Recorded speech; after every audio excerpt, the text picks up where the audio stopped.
At Kansas Insurance, we know one size doesn't fit all. In fact, our whole mindset is based on customized policies for you and your families. We're local, and we do what we do because we care about you. Think of us as brokers for your insurance needs. Working with Kansas Insurance gets you the award-winning service and attention to detail that only an independent agency can provide. All across Kansas, we're here to help you manage and plan for all types of risk. Contact a local agent today. Kansas Insurance. Local, independent, serving you.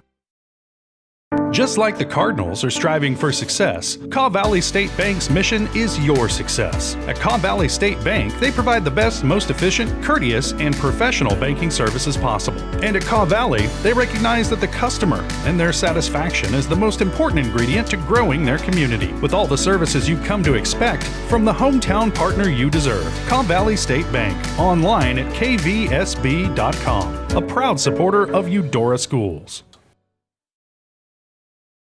High-quality foods, friendly service, great prices, and a connection to the community that is unsurpassed. That's Jean's Heartland Foods in Eudora.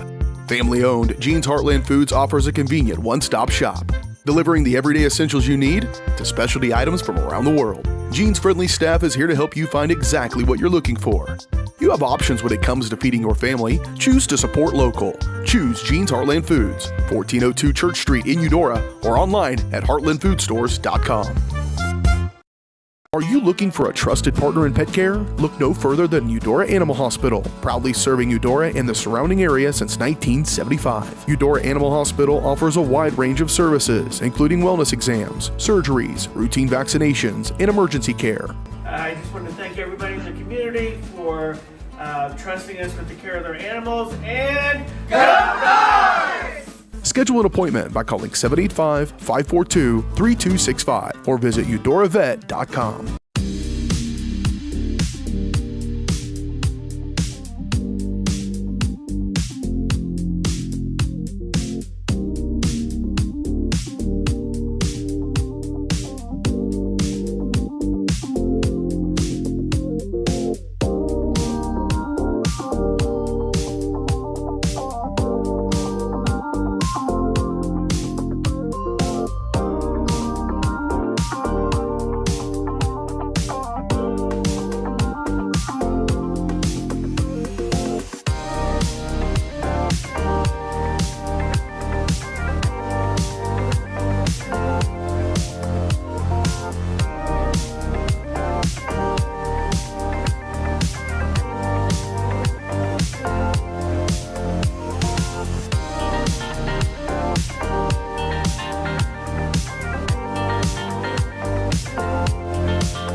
Question: what will you find on all over-the-counter or OTC medicine packages to help you choose the right drug and use it safely? The answer? The Drug Facts label. This label lists the medicine's active ingredients and purpose, how much to take, and warnings you should know before using it. Remember, even OTC medicines you buy without a prescription can cause side effects you don't want. So follow the information listed on the Drug Facts label. For more information, visit fda.gov/drugfactslabel. A message from the U.S. Food and Drug Administration.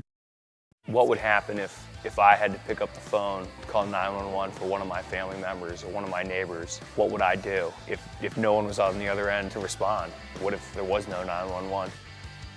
So you can be a part of the solution. Anybody can be a firefighter. Male, female, younger, older. We have school teachers.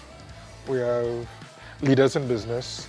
Is me, you, anyone that wants to be. There is no typical firefighter.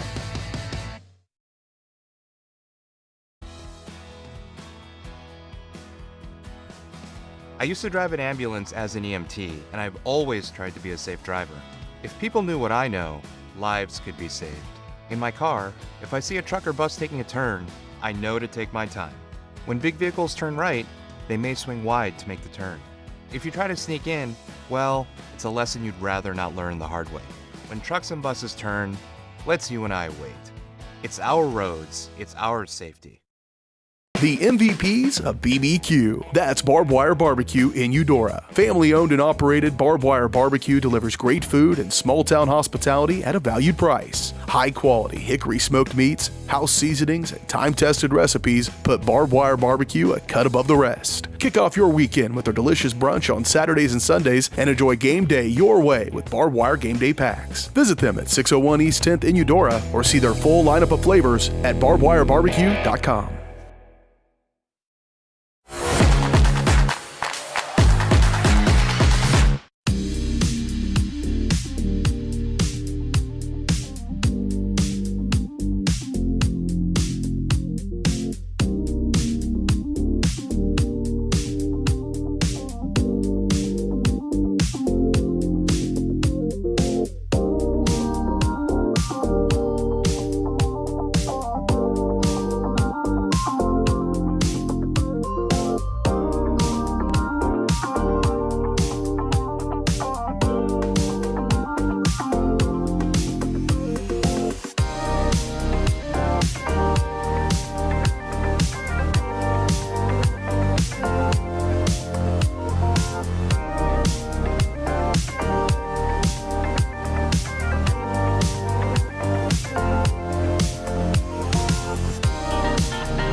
Hello, everybody, and welcome in here to the auxiliary gym here at Tonganoxie High School as we are getting set for the 67th annual edition of the Tonganoxie Invitational Tournament.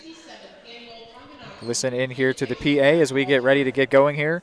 So your 1-seeded Cardinals will be taking on the 8-seed Blue Valley West Jaguars.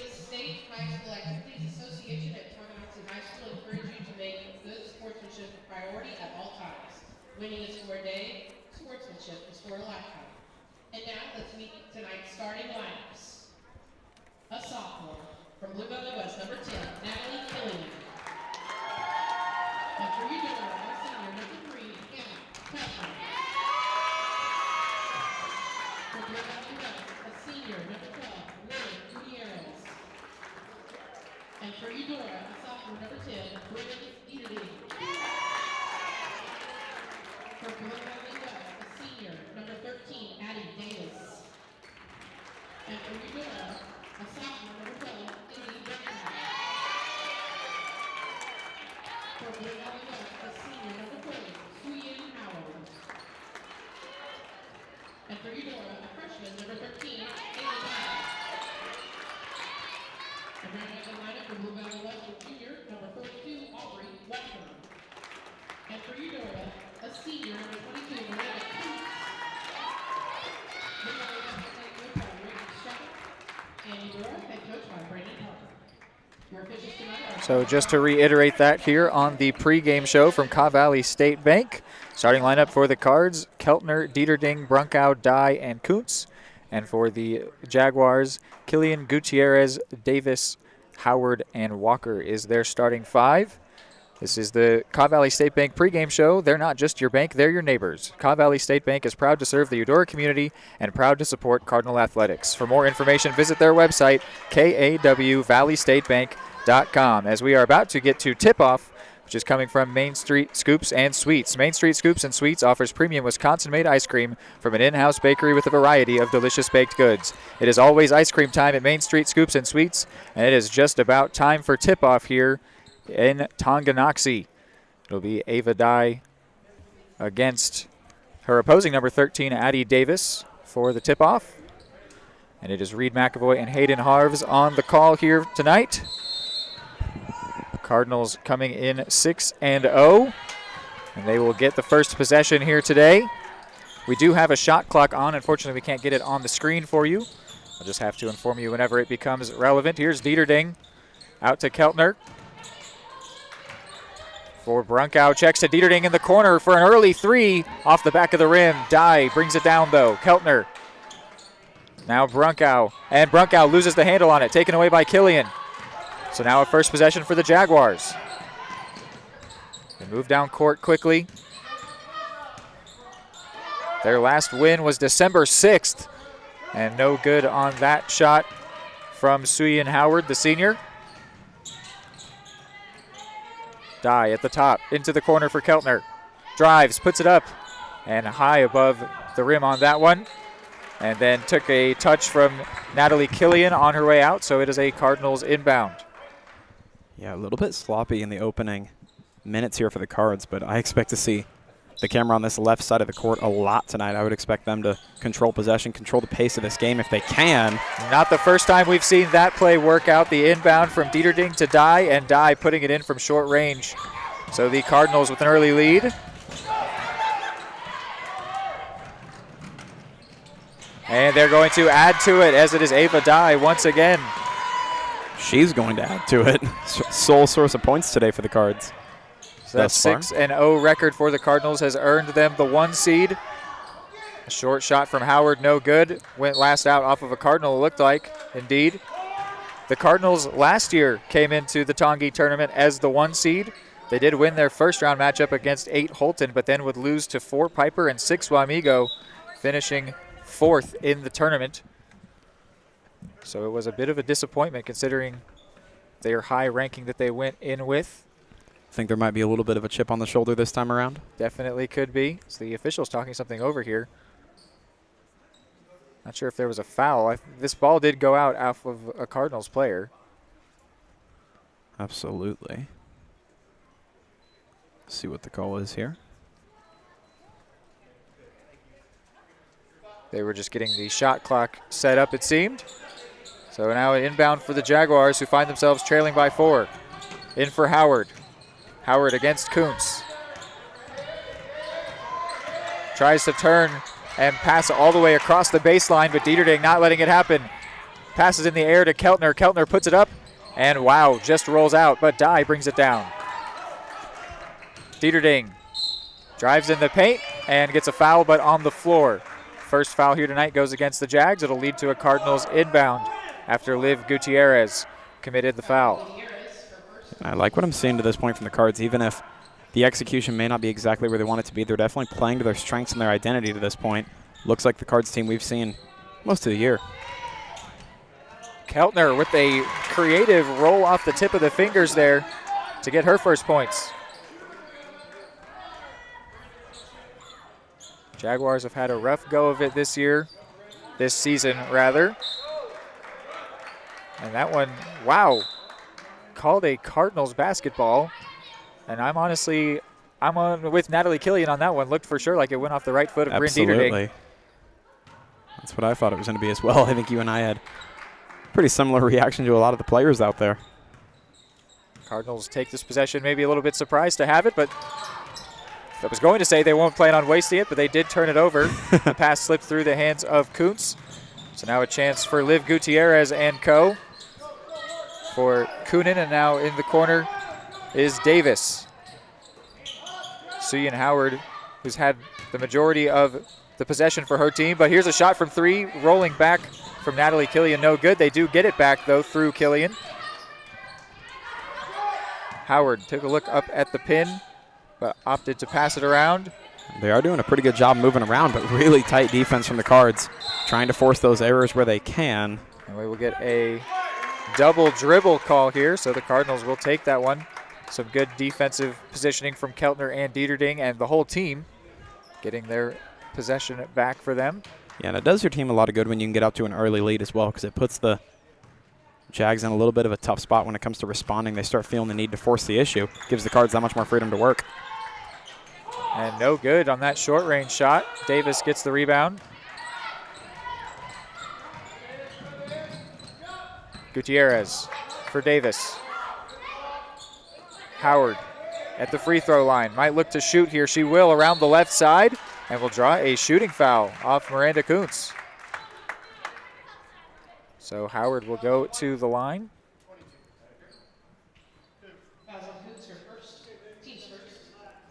One foul apiece here early.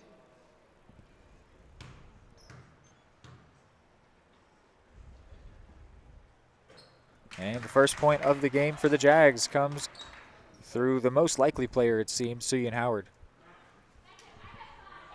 And now a substitution. Sydney Oots comes in for Addie Davis.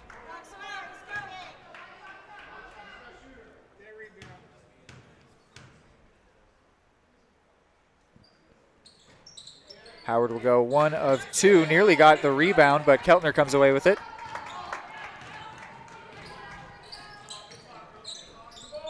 Dieterding last year made the all-tournament team. Corner for Brunkow. Drives, shoots. There's a jump shot there, always going to be tough. Not quite enough velocity on it.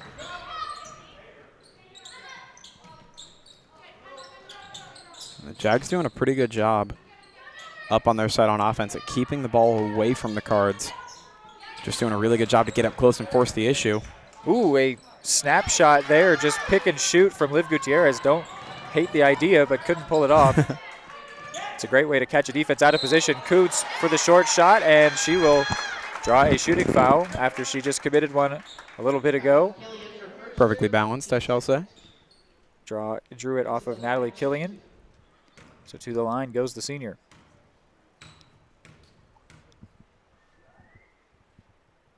High arcing shot. No good off the front of the rim. Now a change apiece. Going in Avery Warren and Natalie Killian respectively. Killian takes the place of Howard. Warren took the spot of Brunkow. The senior goes 1 of 2 from the line.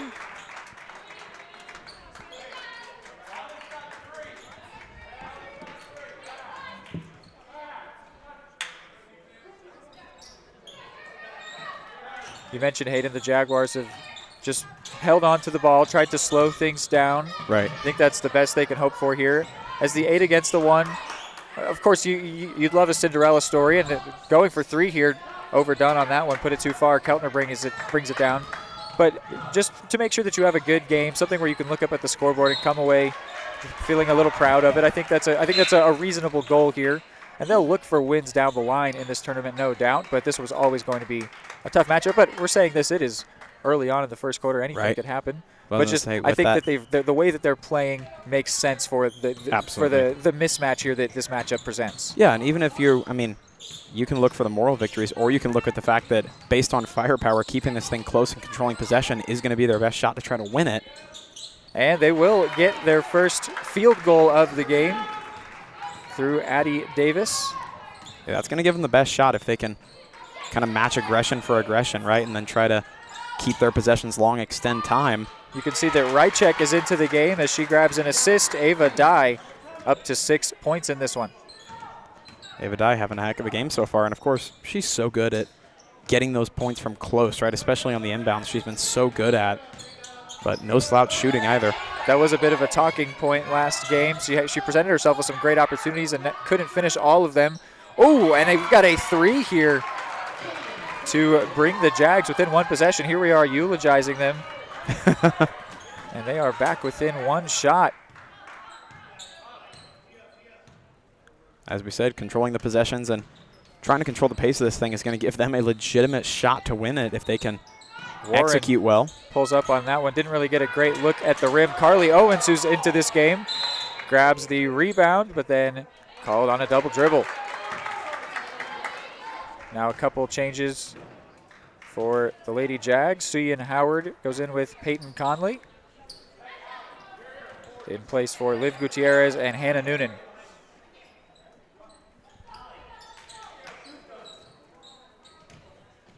Cardinals with a light press, but Warren and Dye now back off. And as you said, this is a big possession for the Jags. We were talking about them as Owen wants not to tie pulling the game. Off the back of the rim, Warren brings it down. We talked about Cinderella stories, right? You want to hope for those, and all you can do is put yourself in the best possible position. If the Cards slip up early here. Owens wants a long 2, no good. Rychek, tall presence, brings it down. 6'1" senior will call up, get a possession, a jump ball, which goes away the Jags. This can get slippery for the Cards if they don't keep running that score up on offense. The Jags have shown that they can slow this thing down a little bit and keep scoring points. They can give themselves a legitimate shot at this thing, Reed. Yeah, they're on a 5-2 run right now. You'll remember it was 7-1. Now see it at 9-6.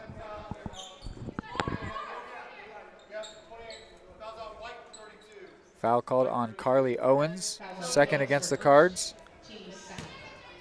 And then substitution for the Cardinals. Dieterding goes out, Brunkow goes in. 1 as well for the Jaguars. Killian back in for Gutierrez. Or vice versa, Gutierrez back in for Killian.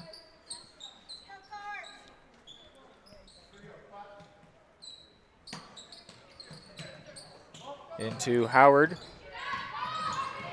Howard checks it out for Oots, who drives, shoots, and will get a shooting foul. Another one on Carly Owens. Sends Oots to the line.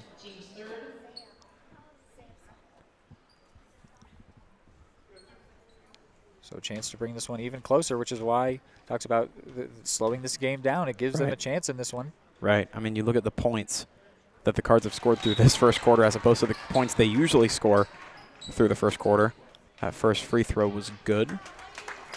Keltner and Brady Miller go in for Rychek and Owens. But you're absolutely right. By slowing this thing down and executing the opportunities they've given themselves a really good shot through almost a quarter of this match. Second shot bounces off, brought back the other way by Dye. Warren wants a 3. That was a narrow angle she took. Brunkow able to grab the rebound. No jump ball called there. Bit surprising maybe. Driving now, Gutierrez. Jags want to take the lead, and no good.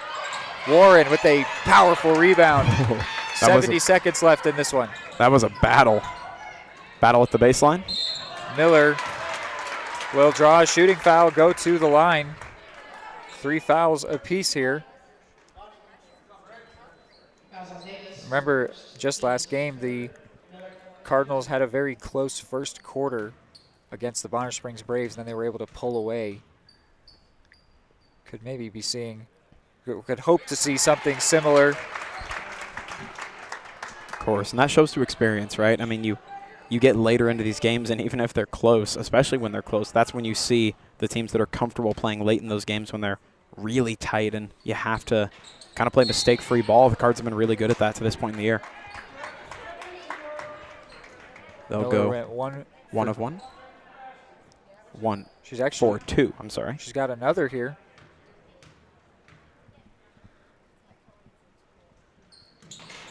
Was she shooting a 3 when she was fouled? I don't remember. But either way, she goes 2 of 3, or maybe there was a violation on that other attempt. Either way, cost the Jags a point that they wouldn't have given up otherwise, which of course still a close game, but against a 1 seed, you don't want to give up any points you can avoid. Howard able to bring that higher pass down in the face of Brady Miller. Goes across the baseline. Brunkow gets a tip on that one, much to the delight of the Cards bench. And the Cards bleachers, and the Cards other bleachers.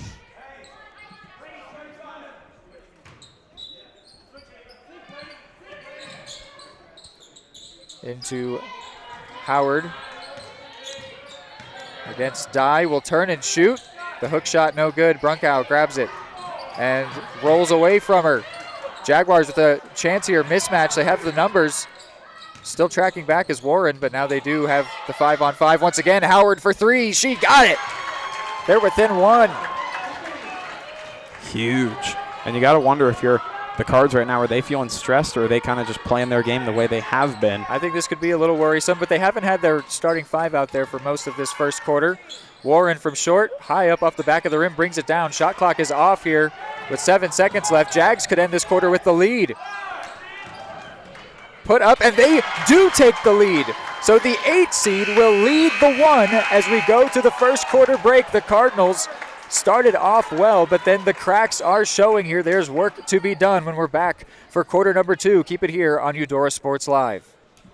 At Kansas Insurance, we know one size doesn't fit all. In fact, our whole mindset is based on customized policies for you and your families. We're local, and we do what we do because we care about you. Think of us as brokers for your insurance needs. Working with Kansas Insurance gets you the award-winning service and attention to detail that only an independent agency can provide. All across Kansas, we're here to help you manage and plan for all types of risk. Contact a local agent today. Kansas Insurance. Local, independent, serving you.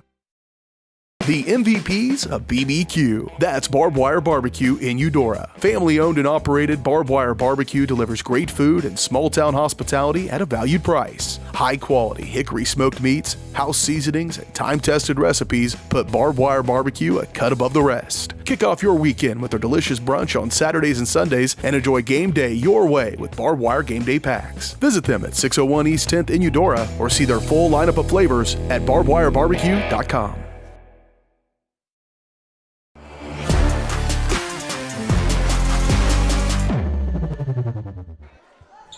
Well. Certainly an intriguing second quarter score here. 12-1 to the 8 seed. I did mention already the Cardinals sort of let themselves down in their previous tournament last year where they finished 4th after coming in as the 1 seed. But that did not include a loss to the 8 seed. They were able to get that first win they were expected to over Holton. And I think that there's still plenty of time for the Cardinals to play their basketball here. I did mention as well, I don't think they played their starting 5 very much in that first quarter. No. I think that they know that this is an ability to get a game where they have the ability to get some players more experience. Howard wants another 3 and won't get it. Well, they're but they're going to want, with the way that first quarter ended, they're going to want to mix in the starters more, make sure that they get a win here. But it's with 2 more games in the next 2 days on the horizon, they're going to have to factor that in with who plays because they're going to get some wear and tear certainly in this tournament. Absolutely. And you can see the confidence showing, I think. They absolutely understand their capability. They know they can push this thing close much, much later in and still come out with a win based on that experience and that grit. But definitely a little bit of a But how does that feel if you're how does that feel if you're the Jaguars going into the quarter with the lead? Oh, extremely. The amount of momentum they've got to have right now. I'm sure this team is much more fired up than they might have been right at the start of this thing. Picked up here off the ground by Peyton Conley, who's getting her first minutes. There's a couple players out there getting their first action. The other one being Aubrey Walker. Here is Walker. Puts this one up for 3 and just too far to the right. It would be a Cardinals basketball. Davis will come back into this one. Yeah, that's absolutely worth noting, Reed. When you mention how this feels for the Jags, even if the Cards are confident and they feel that, they can keep this thing close and come out with it late in the game, the Jags getting some momentum and getting some fire could be a problem later on. That was a long 2 from Dieterding, no good. Her first points are the only points in this quarter, which gave the Cardinals the lead back. Now I look for the Jags to try to slow things down a little bit once again, play the possession game. No need to change what they've been doing, obviously, with how that first quarter concluded. Gutierrez nearly lost the handle under pressure from Dye. Able to get out of it. 7 on the shot clock. Something has to go up soon. Noonan pulls up and gets it. And that is a 3. So the Jags are back in front and by a couple now. You think the pressure's on now? Absolutely. These Jags showing they are no pushover. That 8 seed might underrate them. I think the 8 seed underrates everybody. Definitely a little more intensity now on the Jag side, a little more fire. Another 3, could it be? No good. Cardinals yet to score a 3-pointer. Jags have 3. Here's Dye, this game's leading scorer. Seemingly lost the handle on that one. Maybe was caught being indecisive if she wanted to shoot or pass. So the beginning of this second quarter also not going the way the Cardinals might have liked it to, even with the starting 5 out on the court. For the 3 from Walker, no good. I think those 3 attempts show a lot of comfort on the Jag side, and if they can hit on just a couple of them, they can put a lot of pressure on the 1-seed Cards. Brunkow lost the handle on it, thought she may have been fouled, but the referee does not agree. I think we're seeing that pressure starting to hit already. Oots and Conley go in. And a timeout taken by the Cardinals just to sort of regroup here as they find themselves still trailing to the 8 seed most way through the second quarter. We'll take a short break.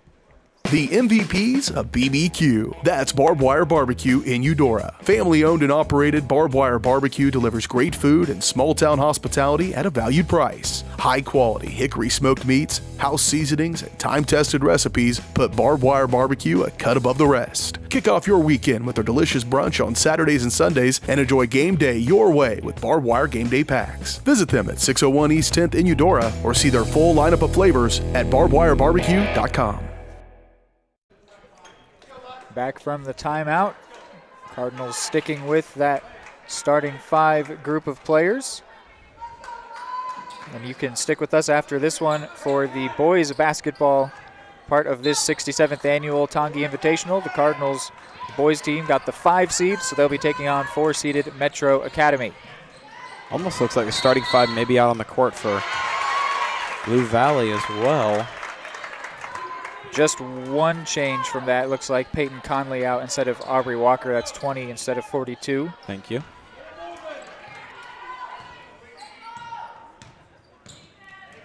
Dieterding for Kuntz. Into Keltner, who was wide open and did not miss that chance. Nicely finished, though, just because she was wide open. Didn't mean that was easily done. Right. Laid it in with the right hand, and we are tied. Well, this Jags team, to this point, is kind of banking on those gimmies not being gimmies, right? They're kind of banking on a couple of those little errors. It's been a lot of the game plan to this point tonight. That one went out off of Dieterding.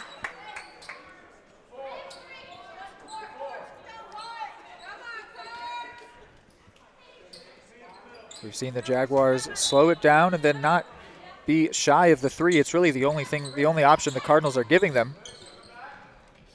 And they have made 3 of them in this game, which has been huge for momentum. They've also tacked on some free throws, some layups. And they are genuinely competing here with the undefeated Cardinals. It's a winning recipe, that's for sure. It comes down to execution and being in 3 the right on the place at shot the right clock. time. This has to go up. And it did go up in time, but it's not a good shot. Better than a violation.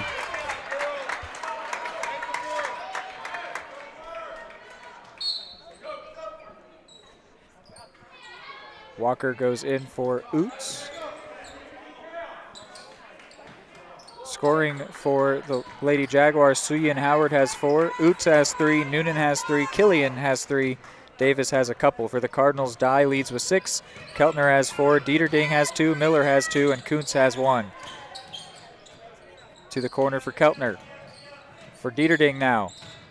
Might look to shoot with a powerful dribble, and wow, I don't even know what to exactly call that shot, but it was a smooth move, and the Cardinals back in front.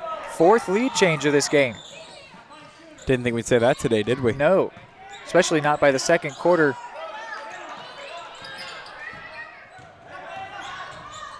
The defense for the Jags has been really, really tight, kind of forcing the Cards to be perfect. Cards doing a good job of Howard wants a 3 and not far away. Again, though, the fact that they're trying them the way they've been shooting today, they're going to hit a couple of those, and they're going to be massive for momentum.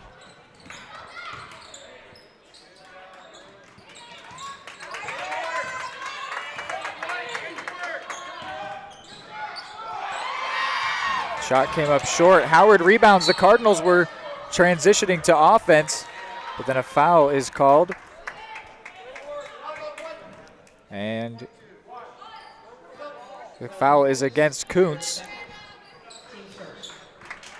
Howard will come out for Emery Ashcraft, her first minutes. Kuntz and Keltner go out. Going in, Warren and Rychek. Here is Ashcraft.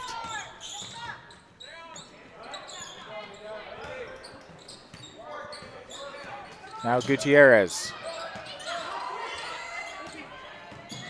Killian trying to work against Brunkow. Man. Laid that one up with the right arm, no good. Dieterding pulling away from everyone.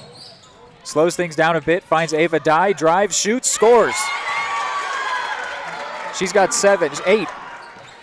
A lot of those came early, but this will be a good time. They've got a 4-point advantage here if they can start to get everybody firing. They can stretch things out quite a bit here, Reed. Jags, though, still slowing things down. And a foul there from, a travel. Might have bailed Warren out there with that travel call. Perhaps. So the Jags a chance, or the Cardinals a chance to add on here. Well, as you and I have talked about before, when they get into that 6 to 7 point range, of course we've seen it not be the case, but a lot of the time they get that little bit of an advantage, and they're really good at just almost hitting the autopilot button, right, and just coasting through. Dye with a tough shot there. She would have liked to have done better with it, but it was a very tough angle.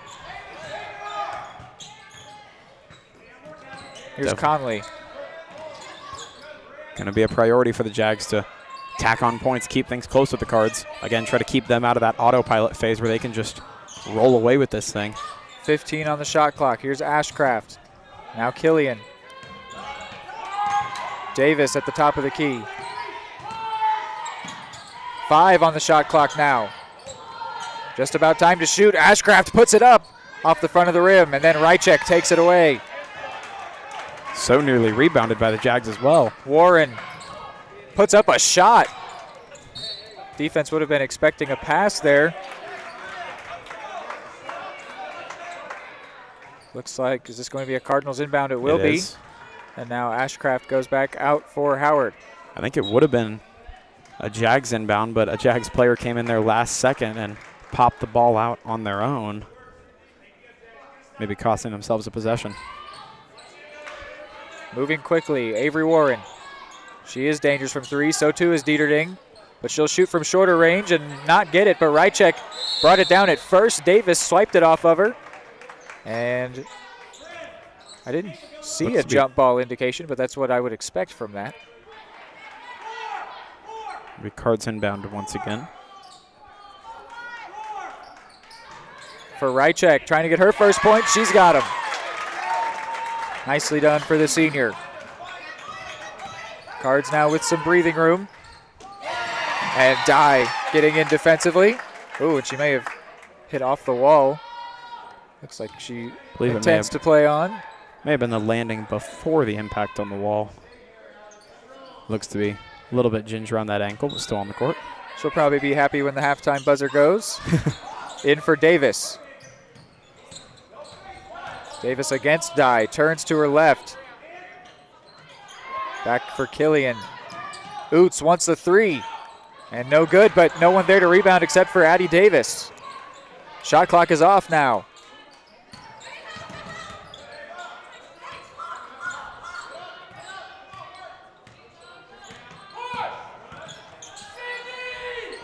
Gutierrez trying to prod away. The shot from Killian, no good.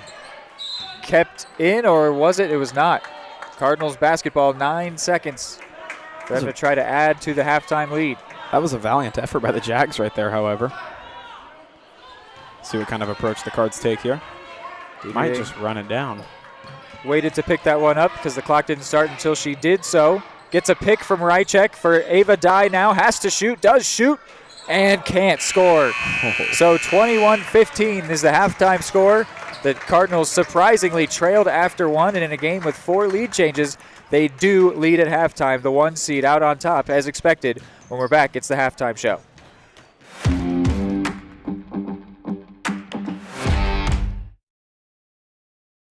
High-quality foods, friendly service, great prices, and a connection to the community that is unsurpassed. That's Jean's Heartland Foods in Eudora. Family-owned, Jean's Heartland Foods offers a convenient one-stop shop, delivering the everyday essentials you need to specialty items from around the world. Jean's friendly staff is here to help you find exactly what you're looking for. You have options when it comes to feeding your family. Choose to support local. Choose Jean's Heartland Foods, 1402 Church Street in Eudora, or online at heartlandfoodstores.com. What would happen if I had to pick up the phone, call 911 for one of my family members or one of my neighbors? What would I do if no one was on the other end to respond? What if there was no 911?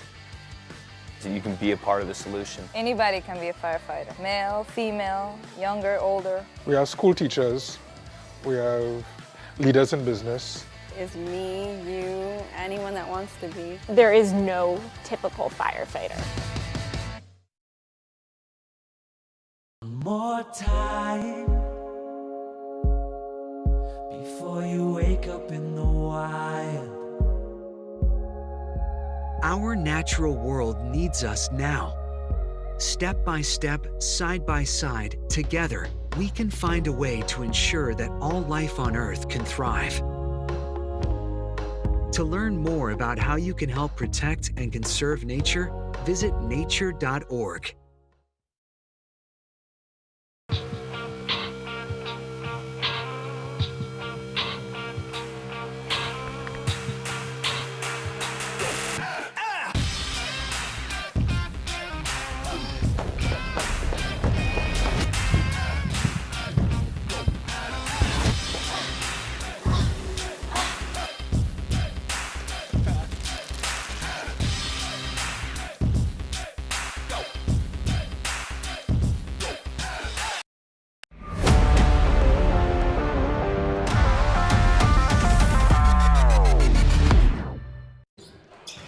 All right, welcome to the halftime show brought to you by Jean's Heartland Foods.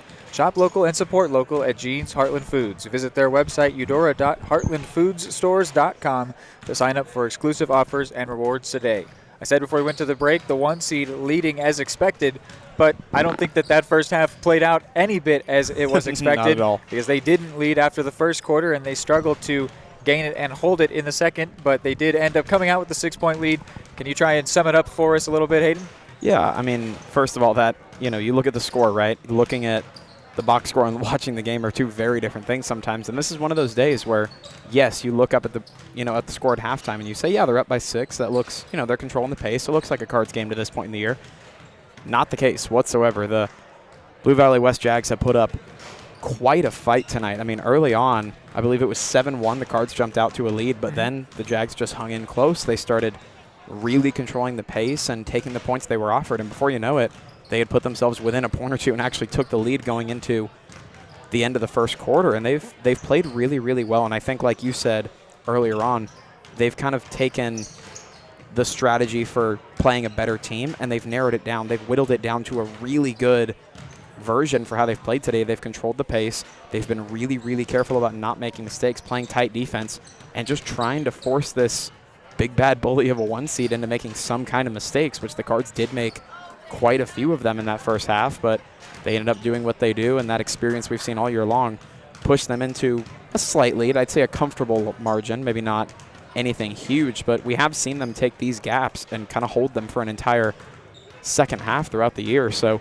the Jags are going to have to come out of the locker room at the end of the halftime, and they're definitely going to have to play pretty hot. They're going to have to put points on the board. But the Cards are definitely not out of the woods here whatsoever yet. Jags have been playing really, really well. I think they might have a little bit of fear into the Cards early on here. Yeah, I don't even know that the Cards made too many mistakes. I think the Jaguars just did what they're doing really well. True. And to sort of put it bluntly, they've been the Jaguars have been the inferior team all year long. They've only got the one win on the season. It's David versus Goliath and today. So I think that they've had a lot of practice with this style, but I bet also there's something that might be a little bit freeing coming up against an undefeated 1 seed in a tournament where you're just like, we're here. Yeah, we're not going to come into this and like they can play that basketball that I'm sure they've had a good amount of practice in playing, where they are the lesser team trying to just get a foothold in the game. But they did that right from the get-go, and they've done it very effectively. Mixing in the 3 threes is huge. That is a large majority, absolutely. or a large amount, and a majority of their scoring is coming from those 3-pointers. And if they can keep that up, the Cardinals don't even have one yet, and that's tended to be a part of their identity. At least last year it certainly was. And so I think that it's really just a credit to the Jaguars. They've played the style they've wanted to in this game, and they've continued to do it through both halves, or through both quarters. I think that maybe they were a little lucky, to come out with that first quarter lead, but they've stayed right in this ballgame, and they still absolutely have a chance, even though the Cardinals have a bit of a lead here at halftime. We will go to a bit of a break, but before we do, just mention that you are looking at the team that will be next up here on the doubleheader. That's the boys Cardinals basketball team as they prepare to take on Metro Academy. That'll be right here on this broadcast. You don't have to touch anything, go anywhere. But we will now go to another break here on the halftime show. Number one, obviously, is safety. We definitely call 811 to find out if there are any buried lines, fiber optic, whether it be telephone or pipeline or anything. Don't take a chance. Don't think you know and say, well, I don't remember anything being put in there. Call 811 and make sure that that's identified, that there isn't something there before you make that crossing. Because in the end, we want everybody going home. Prescription drug pricing points to corporate Freedom of the press is about your right to know. It's about your right to be informed. Today, there are real threats to press freedom and your right to know about the world around us. We must protect our right to know, no matter what kind of news is important to you. Before it's too late, understand the threats. ProtectPressFreedom.org. The MVPs of BBQ. That's Barbed Wire Barbecue in Eudora. Family-owned and operated Barbed Wire Barbecue delivers great food and small-town hospitality at a valued price. High-quality hickory smoked meats, house seasonings, and time-tested recipes put Barbed Wire Barbecue a cut above the rest. Kick off your weekend with their delicious brunch on Saturdays and Sundays and enjoy game day your way with Barbed Wire Game Day Packs. Visit them at 601 East 10th in Eudora or see their full lineup of flavors at barbedwirebarbecue.com.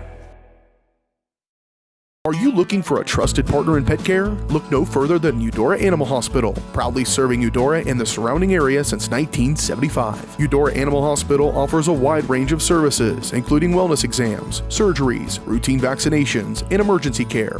I just want to thank everybody in the community for trusting us with the care of their animals, and go Dogs! Schedule an appointment by calling 785-542-3265 or visit eudoravet.com. At Kansas Insurance, we know one size doesn't fit all. In fact, our whole mindset is based on customized policies for you and your families. We're local, and we do what we do because we care about you. Think of us as brokers for your insurance needs. Working with Kansas Insurance gets you the award-winning service and attention to detail that only an independent agency can provide. All across Kansas, we're here to help you manage and plan for all types of risk. Contact a local agent today. Kansas Insurance. Local, independent, serving you. Just like the Cardinals are striving for success, Kaw Valley State Bank's mission is your success. At Kaw Valley State Bank, they provide the best, most efficient, courteous, and professional banking services possible. And at Kaw Valley, they recognize that the customer and their satisfaction is the most important ingredient to growing their community, with all the services you've come to expect from the hometown partner you deserve. Kaw Valley State Bank, online at kvsb.com, a proud supporter of Eudora Schools. Hey, I'm Mike Rope, here today to encourage you to connect with 811 before you dig. And I'm Micro, and I'm here because I love to dig in the dirt. It's true. He's also here because he's very small and not that bright. Here, for instance, we can see Micro doing what he loves to do. And here we can see the consequences of not doing what he should have done.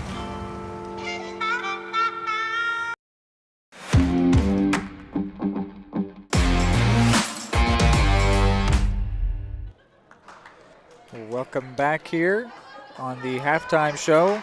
Eudora Sports Live is presented by Kansas Insurance, where they believe in taking time to issue personal care and attention to each individual client. To see how Kansas Insurance can help you protect what matters most, call 913-369-6600.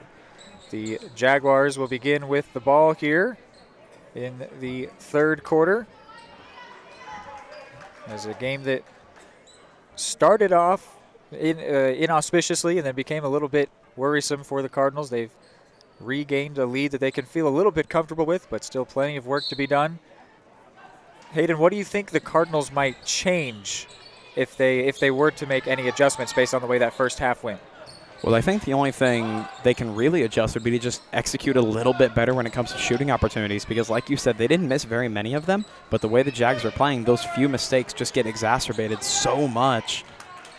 You know, when your opponent is controlling time of possession and trying to slow things down as much as they are, the Cards, it really felt like they were missing a lot of shots in that first half when they really weren't missing very many at all. So truly, they've just got to clean up their play a little bit, but they're being very organized. They're doing a good job passing and keeping the Jags defense on their toes. I think the general answer is just play a little bit cleaner and execute a little bit better, but Jags not making it easy for them at all.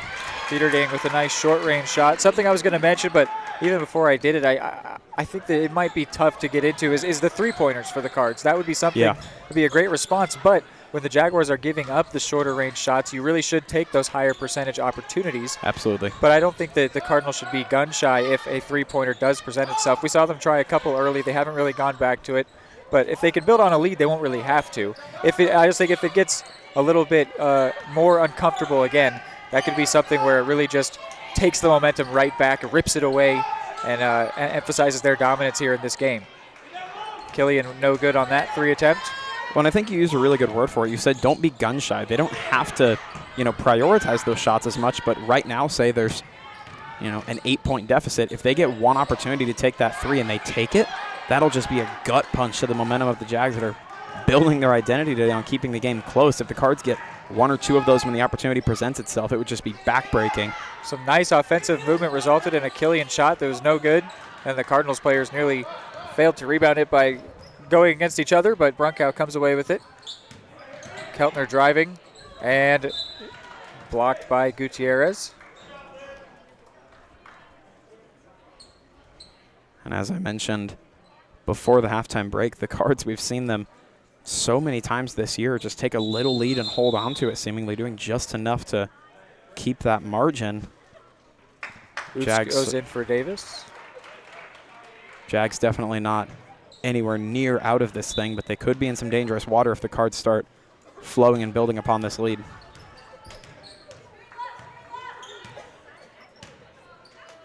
Brunkow wants to shoot, will shoot, and no good. Brought down by Howard. For Killian. They've been working the ball to Killian quite a bit. Howard for three, high arcing shot. Rebound by Kuntz. Brunkow with the 2v3.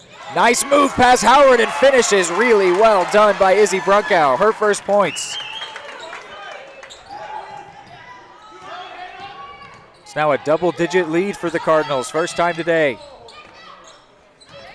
This is how it starts. More accurately, might be how it ends. Correct. Foul on Dye, her first. Of course, still so much time left in this thing, though. You can't count or consider anybody out, not even think of doing it yet. Just purely basing that off of how often we've seen the Cards do that this year. Jags going to tack on a few. They get a taste of their own medicine. That tends to be Dieterding to Dye. On that time, though, it was Howard with the finishing move. She's up to 6 points with the left-handed finish. And Dye is up to 10 points. She's the first to double digits. Is it just me, or does it seem like Ava Dye has a habit this year of maybe having a mistake and then immediately making up for it? Howard with a really long two. And then the Jaguars will take a timeout. Suyin Howard up to 8 points. She's been really impressive in this game, and the team has really relied on her, putting it in her hands quite a bit. Jaguars taking that timeout. Why do you think they may have taken that timeout, Hayden? We tend to see that happen if things aren't going your way, but that was a nice little run there. So what do you think is the idea there? Well, I'm not 100% certain because, like you said, you don't want to break up a run, but I think with how good the Cards have been with the lead, I almost feel like right when the Jags start to get a little bit of momentum, you might almost want to, group them up and build a strategy when you have a little bit of that momentum on your side. But, of course, a risky strategy because you never know if that momentum carries over through that timeout. But might be the approach the Jags are taking. They may be, metaphorically speaking, smelling some blood in the water here. And it could be trying to catch a breath. Also, we just saw previously the Cardinals quickly respond, and the Jaguars have been taking this game much more slow and steady. Maybe that's part of it, is almost getting into the head of the Cardinals, and just by slowing things down, not letting them immediately respond, so that even now, if they do get this basket, it wouldn't necessarily feel like negating Howard's shot, even though it would be. When it's right, when you respond immediately, it feels different than when there's a break of time in between. Brunkow wanting more than just a simple response. Speaking of. It was a first attempt from three. We've seen it quite a while, something I called on. Really good shot from Bryn Dieterding right there. Keltner able to get it across to Dye. And now Dieterding will pull up from three and push that one too far. I do like that the Cards are taking their shots on those threes, though. Again, you're not going to land all of them. You may not land most of them, but at this point in the game, if they're able to sink one or two of those when the opportunity arises, it'd be a critical blow. Yeah, and I think that the decent lead they have, the 8 points, gives them the freedom to do that. It's less stressful than when the game's closer. Howard wants this three. The high arcing shot once again, this time comes down to the hands of Dye. But yeah, if they had made that one, it would it could have been just a big for momentum for the Cards to push push the what had been a 10-point lead to 11, but it still sits at 8 at the moment. And Dieterding is fouled.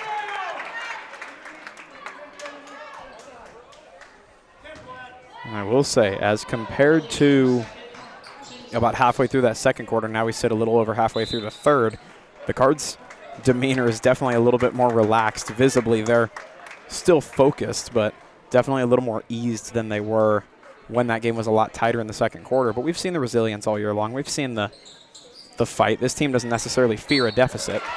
And a shooting foul will be called in favor of Miller, sending her to the line. Suyin Howard is currently off the court, subbed for Davis.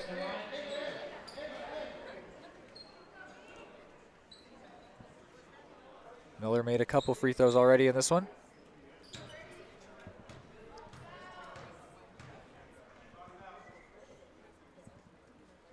And make it three. It was last fall, but still every time I see Brady Miller out on the basketball court, I think of volleyball. Reminds me of that. It was a very fun time. That was a good season. Shot number 2. And only in her freshman year with the Cardinals, I think that they have a very special athlete on their hands, and they're well aware. They have a couple of really special young athletes on their hands, I'd say. Into Oots. Across for Davis, a long two. And looked like it was about to go last off of Miller. But no, it took a touch from the Jaguars player, so Cardinals basketball.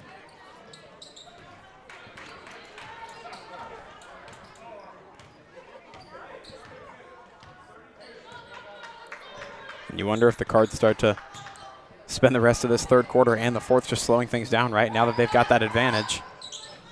Warren passing up a couple chances to shoot from three. She is pretty good at the longer shots. Brunkow drives. Dieterding. And Dieterding hit with the travel. Attempts a long shot for good measure. Still no Suyin Howard out there at the moment.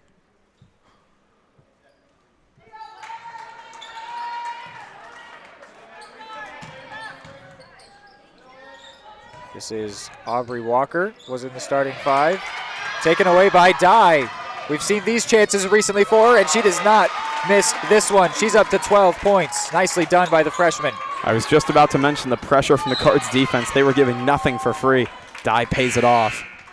Nice to see her finish that opportunity she gave herself, because we talked about last game against Bonner. She did really well to get herself those opportunities and wasn't able to take all of them. And you could tell that was frustrating for her. I mean, you could tell she was not happy with herself and knew she could have had more points on the board. Definitely cleaned it up. Suyin Howard is back out there, and Oots with a fourth three for the Jaguars in this game. Oots has a couple. She's up to 7 points. How about that for an answer as well? Take that momentum the Cards had built and snatch it right back away. Yeah, all of a sudden they're within 8, and they have the ball back. Those threes have been just massive for not only their points but their momentum so far tonight. Even just the presence of Howard opened things up for the Jags, and now she will pull up for a three of her own, and she's got it. They're within 5. Jaguars not letting the Cardinals be comfortable for a moment. We were looking at an 11-point Cardinals lead less than a minute ago. Dye with the jump pass there. The Jaguars will not go away. Warren does want a three and won't get this one. And now all kinds of aggression from the Jags defense. They are sticking to these Lady Cards players like tape. They will now get the ball back within 5. Just you mentioned it, Hayden, just moments ago it was 11 points. Pressure. Those threes are huge, and it's all that the Cardinals are offering to the Jaguars. And it seems like it has ebbs and flows where it works for a while. The Jaguars aren't converting. And then if you can get 2 quick ones like that, it'll always be a huge momentum swing. When you also wonder if there's a little more pressure added knowing that it's an 8-seed team, right? You're the 1 seed. Howard wants another long three. This is her range. That is her range. She's up to 14, and the Jags are within 2. We've seen that high arcing three from her all night long, and I think she's found the range for her just a little bit longer than you might consider to be a normal shot. Is perfect for her. They have made 6 threes in this ball game. Foul called there with a minute left before the fourth quarter.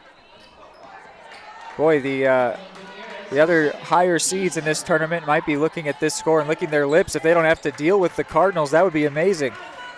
Man. I mean, again, I was about to reference, there's pressure of losing to a team or being very close with a team that you know you should be beating, and it's an entirely another thing when they're a complete underdog to you. That gets into the head quickly. Dieterding wants a three of her own, and there is the first for the Cardinals in this game. Puts Bryn up to 9 points and puts the lead back to 5. That is really big. That could be the answer. Howard nearly had it taken away by Brunkow. Jags still not going Pulling away. Up Gutierrez, and that's another three for him. First points for Liv Gutierrez. Jags right back within 2. Shot clock is off. And this slow-paced kind of defensive match has very quickly turned into a fireworks show in the last couple of minutes. I know we're here for the Cardinals, but there's a part of me that kind of can't help but root for the underdog. Right. No matter what, I hope the Jags do well in the rest of this tournament. What a game. But I do certainly want the Cardinals to come out on top, and they're actually going to turn the ball over here.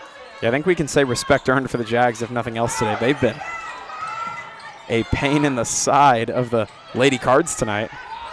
who had to have come in here thinking they'd have a pretty winnable game on their hands. Got to put a shot up here. Time about to expire, and Oots couldn't get that one off in time. Would have nearly been a shot to try and tie this one going into the fourth, but instead it is just a 2-point lead for the 1-seed Cardinals that very recently had an 11-point lead in the same quarter. Quite the ball game we've got here, and it is going to be an amazing conclusion in the fourth quarter. Don't go anywhere. I don't know why you would. All across the country, people are coming together to speed up what we can learn about health. The All of Us Research Program is calling on 1 million people to join us as we try to change the future of health. For your family, for future generations, for all of us. Visit joinallofus.org and find out how you can become 1 in a million.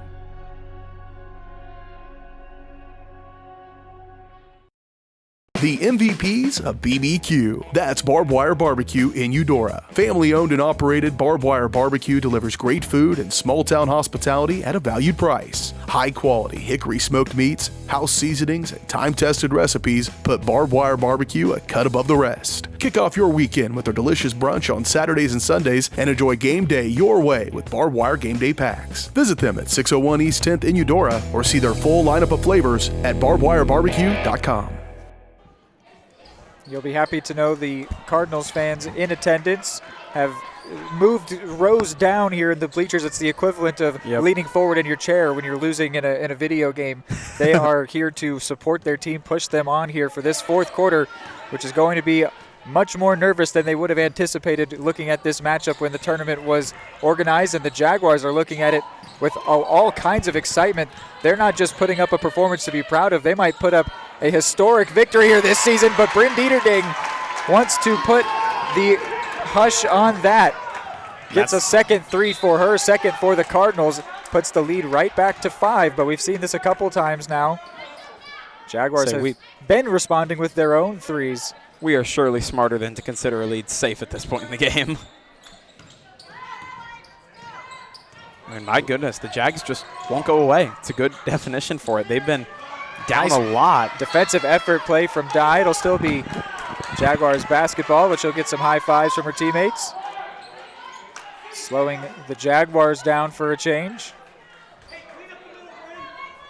We talked about it early, didn't we? We said, you know, you can take moral victories being an 8 seed, playing a kind of ball control style against the 1, or you can use that same strategy to try to go win the thing. And they have certainly executed that game plan to near perfection. I think this is about the best they could have hoped for, right? Is being absolutely in a tight game in the fourth quarter. Coots got hit with a foul there. It's her third in this game. I don't know that a lead was ever really a realistic expectation, but being close absolutely was. And the way they've been able to rattle off those little hot streaks. With another quickly, so she's now up to 4 fouls. She'll have to be a little bit careful, the senior. Worth keeping an eye on. In for Oots, finds some space and misses the short-range layup before committing a foul against Bryn Dieterding. That's a big let-off there for the Cardinals. It's huge. And then the foul on Killian is her third. Keltner with the inbound. Dieterding slowing things down just a little here. So the Cards can look to add here, and she wants another 3. She won't get that one. Taken down by Howard, who has been really impressive in this game. I've really liked the performance from the senior. They've relied on her a lot, and she has delivered, especially with the 2 threes recently. The Cards are still playing really, really tight defense, trying to perhaps force an error from the Jags if they can. Killian passes up on the 3 and is called for a carry. The Jaguars have had pretty loose and jagged dribbling all night long. It's cost them on a couple double dribbles. That's the first carry called on them tonight. Definitely not well-oiled, you might say, but hasn't been a problem for them most of the night. Here's Warren. Put in to Dieterding, back out for Brunkow. Drives, shoots, and tried to grab her own rebound, but Davis takes it away. Across for Conley, the freshman. Gets past Warren, on the ground now for Gutierrez. And a nice play from Keltner. Got a hand in to block the layup. Dye takes it herself. She looked off the defender and finished. Ava Dye up to 14 points. And you see Keltner and Dye celebrating over there along with the crowd. What a team effort right there from Keltner with the block, Dye with the rebound, and the quick score. Right, and also just having your teammate in position gives you the ability to look the defender off, because otherwise they'd have no reason to believe that you were going to pass out. Dye looked over, faked the pass, did a step, shot, and finished. Jags now take a timeout with the Cardinals lead to 7. And just like that, now maybe seeing some smiles over on the Card side, and definitely now a bit little of more relief. intensity. A little more intensity over on the Jags side. But of course, 7-point deficit is nothing new to them tonight. They've seen those larger deficits shrink with nearly fairly 6 quickly. minutes left. That's just a couple threes, and they're right back in it, which is not out of reach for them. I mentioned they've got 7 to the Cardinals 2, which have only both come recently for Eudora. I mean, time-wise tonight, they may have 2 more of those little scoring runs in them, if not more. But Seems this is to always come late for them in the quarter, and I imagine when they look at the way this game has gone and that it'll be nearing its conclusion, that they will have no problem finding that extra gear, as they have done a couple times already. and that puts a lot more pressure on the Jags, right? This is where you see what are you really made of. You're able to hang close through 3.5 quarters. What have you got in the last couple minutes against a really experienced roster that tends to thrive in these bright moments? And fumbled there by the Jaguars players. Gutierrez realizes how big of a turnover that is. She was holding her head. Gets an apology from Davis, says it's all right. But that could be very costly, even if nothing else, just on the time loss that's going to result in. But it could be points as well for Eudora. Strong pass in for Dieterding, maybe too strong. She couldn't get it. Turns it over. Conley for Davis, and Davis hit with a travel there. They're doing a good job giving themselves possessions, but almost throwing them away to this point. Yeah, maybe the moment getting a little too big for them. Meanwhile, on the other side, the Cards tend to play some of their best basketball in these late minutes, right? Dye comes across, gives it to Keltner. Across the baseline, Brunkow tried to get it across for Warren, but taken away. There's Gutierrez. Time for the Jaguars to start scoring here, though, if they want to chip away at this deficit. Absolutely. They've done well to stop the Cardinals from scoring. They need some scores of their own, though. Will they get it here? No. Dye takes it away. And that's just, again, more of a time loss, even if they are able to put up a stop. Yeah, at this point, possessions don't get you as many brownie points as they might early on. You got to start putting up points because this deficit is still 7 points. Cardinals will take a timeout. We will go to a short break. Eudora Parks and Recreation is committed to creating community through parks, people, and programs. Their goal is to provide recreational opportunities for the community of Eudora that will enhance and promote a healthy lifestyle for all ages. The Eudora Parks and Recreation Department gives Eudora residents and others from surrounding communities the opportunity for family-oriented activities. Visit their website at eudoraparksandrec.org to view their youth and adult programs, leagues, memberships, facilities, activity guides, and more. And follow them on all social media at Eudora Parks and Rec. So back for the fourth quarter. Jaguars yet to score in this quarter. Cardinals have put 5 points on, increased their lead out to 7. But with still more than half of the quarter remaining in this game. You can see the message is to calm it down, slow it down, maybe give the Jaguars a bit of a taste of their own medicine. Cardinals probably taking their eyes off of that 50 number. We didn't really mention that much in this broadcast, but the 50 has been their magic number this season, but it really, all you need is more than the other team. Right. So actually, the one I wrote down on my notes that I found interesting was that the Jags have not scored. They have only scored 40 points in 2 of their games this entire year. The Cards have not scored under 40 a single time all year. Of course, they're very close to that threshold at 38, but definitely one of those lower scoring affairs. But like you said, they don't ask how, they just ask how many, right? They come out with a win today. Just reflects the Jaguars' ability to slow the Cardinals down, but they've gone on a bit of a run lately. The threes from Dieterding being a big help. Brunkow might try to add more, comes up short. who takes it away. Davis able to get it to Gutierrez. Breaking down court quickly, runs into Ava Dye. Then is able to look her off, finds Killian. Wow. Killian passed up an opportunity to shoot and then draws a shooting foul. Really impressive Big sequence there because of I thought events. that moment for Killian might have been passed up. Right. But then she's able to draw the shooting foul, go to the line. It was Avery Warren, her first third for the Cardinals. Did certainly seem like a missed opportunity in the moment, though. Doesn't get the first. Killian has 3 points in this one. Cards perhaps kind of leaning on that pressure at this point in the game, right? Really leaning into that lead and trying to force errors. And she does get one of them to go at least, putting her up to 4 points. So they're back within just a couple shots. If those threes start hitting, this is a danger zone. Now a press being applied by the Jaguars. Great pass to find Ava Dye. Now Avery Warren. And now Dieterding will slow things down. 20 on the shot clock, so plenty of time. Pass into the corner for Warren, and then it got tipped, but still was able to reach Brunkow. Moving it around, now 10 on the shot clock. Brunkow will be the one to shoot, and she will score. Cardinals do hit the number 40, and Brunkow up to 4.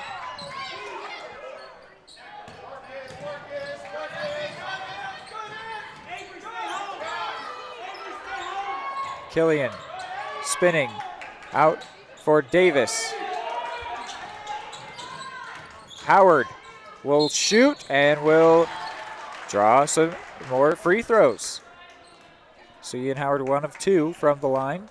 It's the 4th foul on the Cards. They're hanging around, right? It's the first against Dieterding.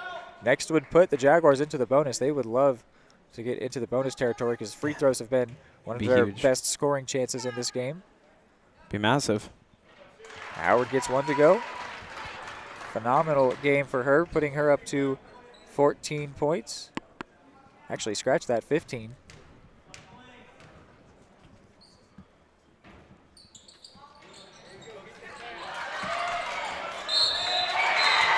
Wow.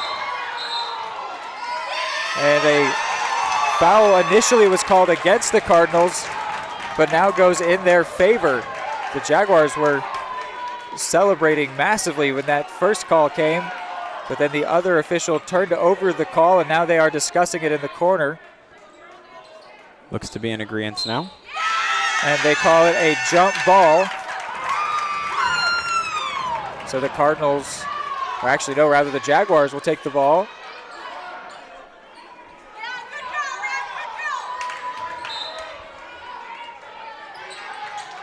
So the Jags inbound to Howard. Howard scores. A whistle went. Is it an and one? It is.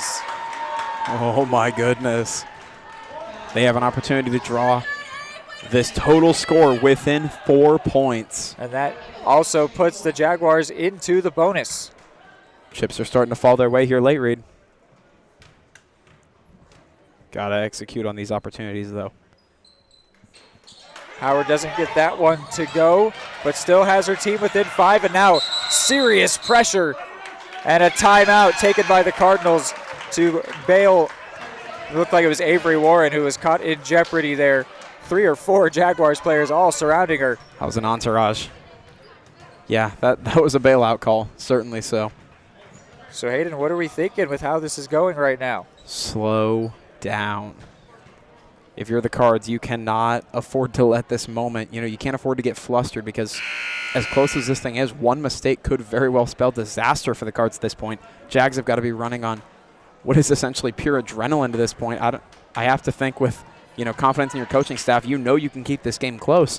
Now they're actually in that situation, right? They've actually put themselves in position to try to win this game late, but the Cards have got to keep your head screwed on tight. Don't make any of those sillier errors. Just keep everything together, keep everything composed and level-headed, which we've seen them be so good at this year. But like you said, a meltdown in the tournament last year.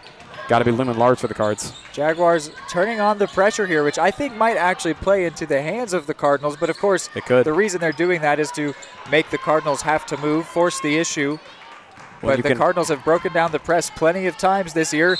It was the Jaguars' slower style that was something more unique that they hadn't really seen much of. Well, and you can punish that aggression too, which they've been so good at. But I think the Jags might be looking at that free throw number, right? Saying, you haven't made a ton of these today. We're going to almost take our chances that we can play really aggressive and get away with it. Dye gets sent to the line for the first time tonight. It was the second foul both against Davis and against the Jaguars. That puts Dye up to 15 points. Just trying to give themselves a little bit more breathing room, right? Not comfortable yet by any means, but just a little bit more wiggle room. And she goes 2 of 2, which puts her tied for the lead in this game in terms of individual scoring. With Howard? Indeed, with Suya and Howard. 16 apiece for the two prolific players tonight. Really tight defense from the Cards, too. In the corner, Gutierrez didn't get it, and then who gets the rebound? Keltner comes away with it, but then stepped out. Jaguars ball. Every possession so crucial now. And those seconds are ticking away, and each one seems more and more valuable as they go, right? So the Jaguars, the chance to try and chip away. Still multiple shots between the two teams at the moment. Howard back in business. She's got 19 now. Excuse me, 18. And regardless how this thing plays out, what a game for the Jags. They have come in here and bullied the bully for an extent of this.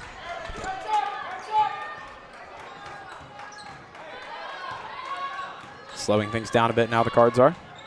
It's been this 5-point lead for most of the half, which against some other teams would feel comfortable, but with the Jags it feels like it's, I don't know, maybe it wouldn't feel comfortable, but it feels like it shouldn't be that way, and it's a sign that the Jaguars are doing really well. 4 on the shot clock. Dye shoots. Did she draw a shooting foul? She did. So Dye will go back to the line. Third foul, both against Davis and the Jaguars. And now you start looking at these free throws being huge, right? We're under 2 minutes to go. The gap, 5 points. These makes at this point would be so crucial to the Cards. Dye misses for the first time from the line.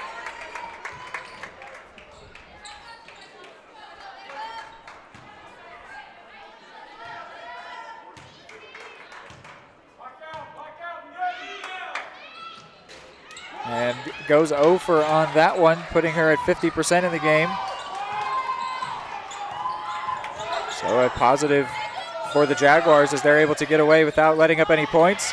Dye got a hand in on that one. Howard with a turn-in shot. Didn't need to do that. Not particularly sure why she did. Pretty needless turnover, and now they have to foul. Might have been one of those lapses in judgment, right? The later you get into this thing, Davis. So easy to let that adrenaline kind of take over, and that was a costly one. Davis now up to 4 fouls. She's committed 3 consecutive fouls in the game. The Cardinals are at 4. The next would put them into the bonus. I think the Jaguars will want to get them into the bonus so they can keep the clock stationary as much as possible. Hope that the Cardinals miss their free throws and then, or at least maybe miss one of them and try to chip away. Oh, instead Killian takes this away and looked like she may have traveled, but no. A foul on Bryn Dieterding. So should send Killian to the line. It does. Almost looked like that miss was going to be extremely costly. They have a chance to make up for it here. Killian gets the first to go. Jags within 4 now.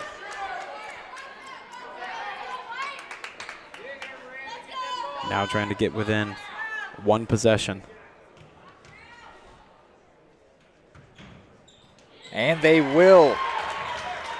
3 for 4 from the line for Killian. What a game! A bad pass finds Suyin Howard. She wants a 3, won't get it. Dieterding got a hand to it. It'll stay in Jaguars' possession. Or no, Cardinals ball. Looked to me like it would have gone out off of Dieterding. I thought it was going to be off of Dieterding as well. But instead it's a pass to her. Might be a little bit of a gift of a possession here. Cards need to take advantage of this one. Will the Jaguars foul just to send her to the line? No, we've got a foul called against Ava Dye.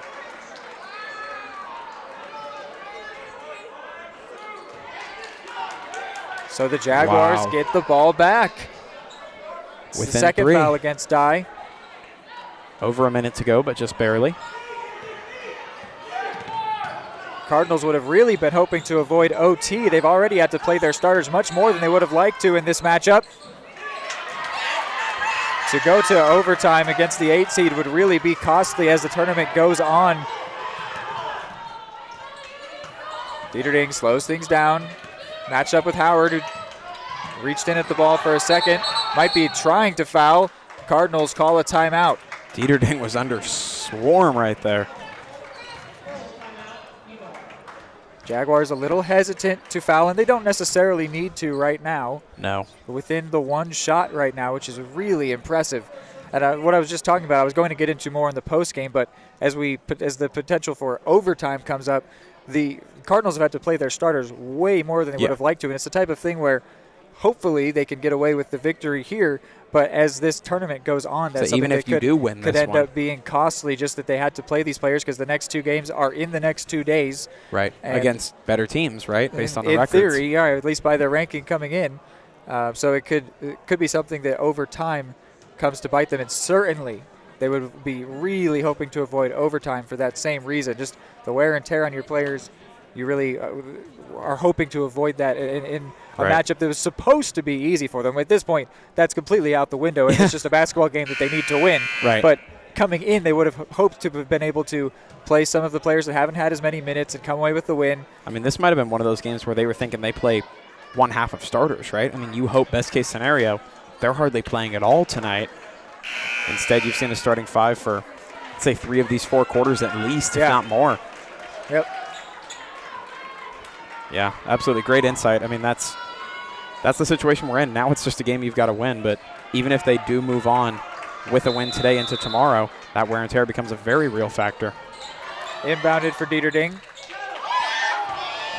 Put the handles on Gutierrez for a second there. Shot clock is on. There's 13 seconds left. So the Cardinals will have to shoot this possession. Now it's 5 seconds.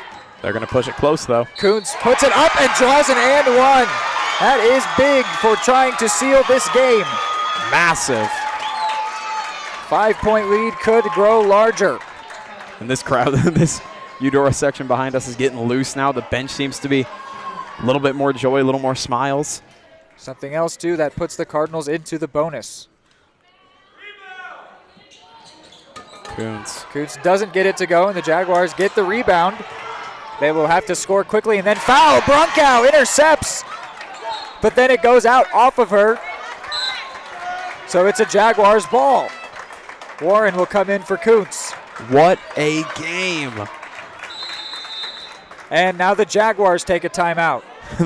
Brendan Dieterding was seemingly trying to signal to the team, relax, breathe. We're good. Not out of the woods yet, though. Does look like they'll probably be able to get out with this victory, but they've had to tax their starters quite a bit. But I think that they can still come away with all kinds of positives. This is a tough game. I mean, just forget about the rankings. And 100%. This was a game that it was a challenge to win, and it looks like they're going to try and come away with it here. But this wasn't supposed to be a tough one. I mean, Jags have put up an unbelievable fight tonight. But it's important to note that that's not a discredit to the Cardinals. No, the whatsoever. Jaguars have come to play. It is not the Cardinals having a bad game. No, I mean, defensively, look at the points they've allowed. They've taken this white-hot, electric Cards offense and limited them to under 50 points, which has been, like you said, their magic number, their MO for a lot of the year. No slight to the Cardinals whatsoever. This has just been a coaching and game plan masterclass for the Jags. They showed up to play tonight, giving the Cards all they can handle. Coach Rick Strecker for Blue Valley West. All the credit in the world, man. All the credit in the world. Giving quite a challenge to Brandon Parker and co. 10.6 in regulation. It will begin in the hands of Blue Valley West. They would want to score quickly, foul, and try to score again. Killian tried to get it into Howard. Goes out off of Dieterding, so it stays Jaguars ball. 0.6 came off the clock. Not worst case scenario. for the Jags. Didn't run a whole lot of clock there at all. Howard uncovered right now, but then drove in, and Ava Dye takes it away. Here's another one of these chances for her, but she'll slow it down. That's like sliding short of the end zone just to slow things down and kill more time. The time more important than the points. A veteran move right there from the by the freshman.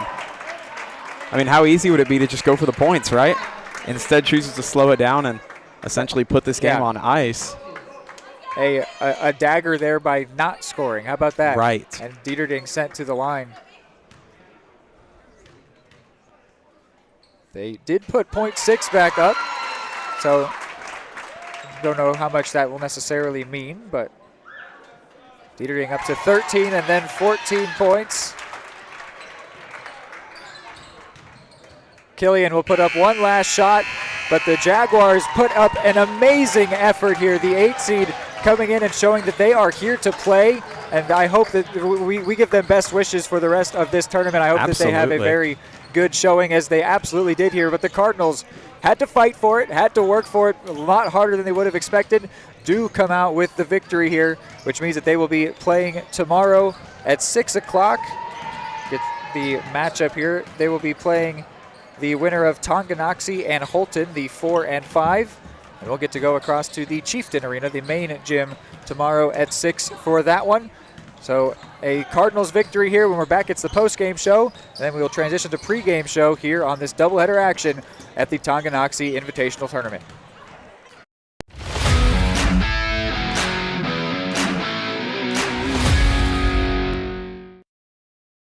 Just like the Cardinals are striving for success, Kaw Valley State Bank's mission is your success. At Kaw Valley State Bank, they provide the best, most efficient, courteous, and professional banking services possible. And at Kaw Valley, they recognize that the customer and their satisfaction is the most important ingredient to growing their community. With all the services you've come to expect from the hometown partner you deserve, Kaw Valley State Bank, online at kvsb.com, a proud supporter of Eudora Schools.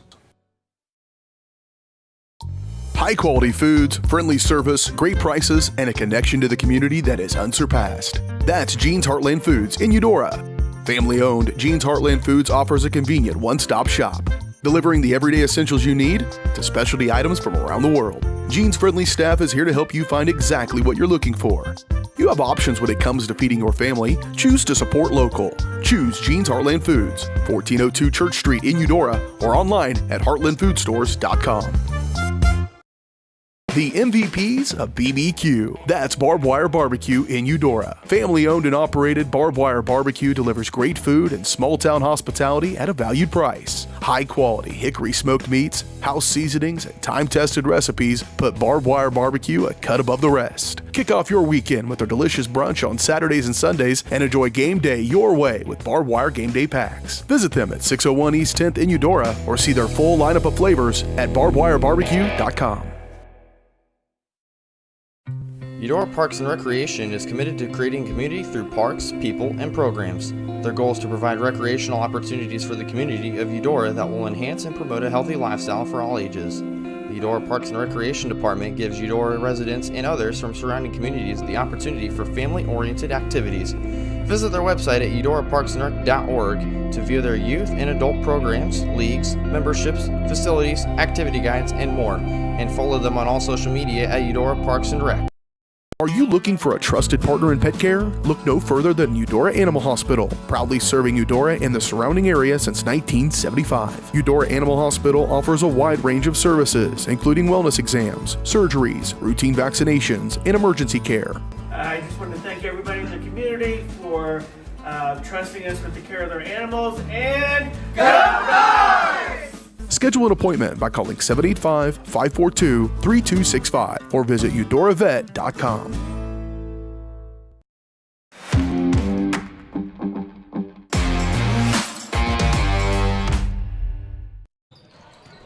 All right, welcome in to the post-game show here on Eudora Sports Live. It's brought to you by Eudora Animal Hospital.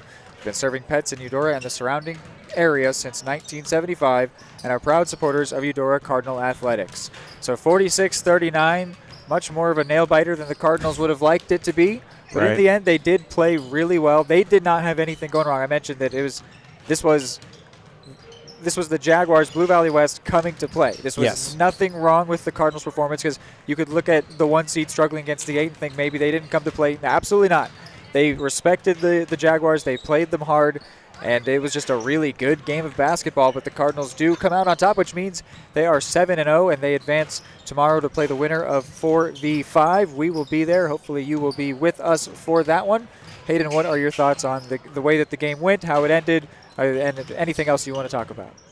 First and foremost, so much respect to the Jags, to Blue Valley West. I mean, they showed up so incredibly ready to play. And early on, I think you and I were both kind of sitting here going, yeah, we expected that when it started off 7-1. I mean, the Cards did what they do. They got a couple of early shots. The offense was clicking early, and it looked like it was going to be another one of those days where they jump out to a pretty substantial lead and almost coast on it. Not the case whatsoever. The Jags, figuratively speaking, were a thorn in the side of the Cardinals tonight. They would not go away. Even when deficits were stretched to 8, 9, 10, 11 points, they would just reel off a couple of threes and they'd get right back in close. And they hung in there really, really well until, of course, late in the game, when that experience in those tight games tends to matter a lot. The Cards, so experienced in those moments, so good in those moments, did what they do best and had a couple of big plays when they needed it most late. But the Jags played unbelievable. I mean, you look at the box score, and you might think the Cards kind of dominated, right? They did what they do. You see they were down by 1 at the end of the first, and then anywhere from a 2 to 6 point gap the rest of the way out, 2 to 7 points. Not the case whatsoever. Again, the Jags nearly had leads at multiple points, and they were, almost answering the Cards' answers, right? You would see those little hot streaks from the Cards where the Jags would answer right back and get points of their own. And that was the three-pointer was huge. The three-pointers were massive. I mean, they got 7 in the game. You take away the three-pointers, right? 7 of them.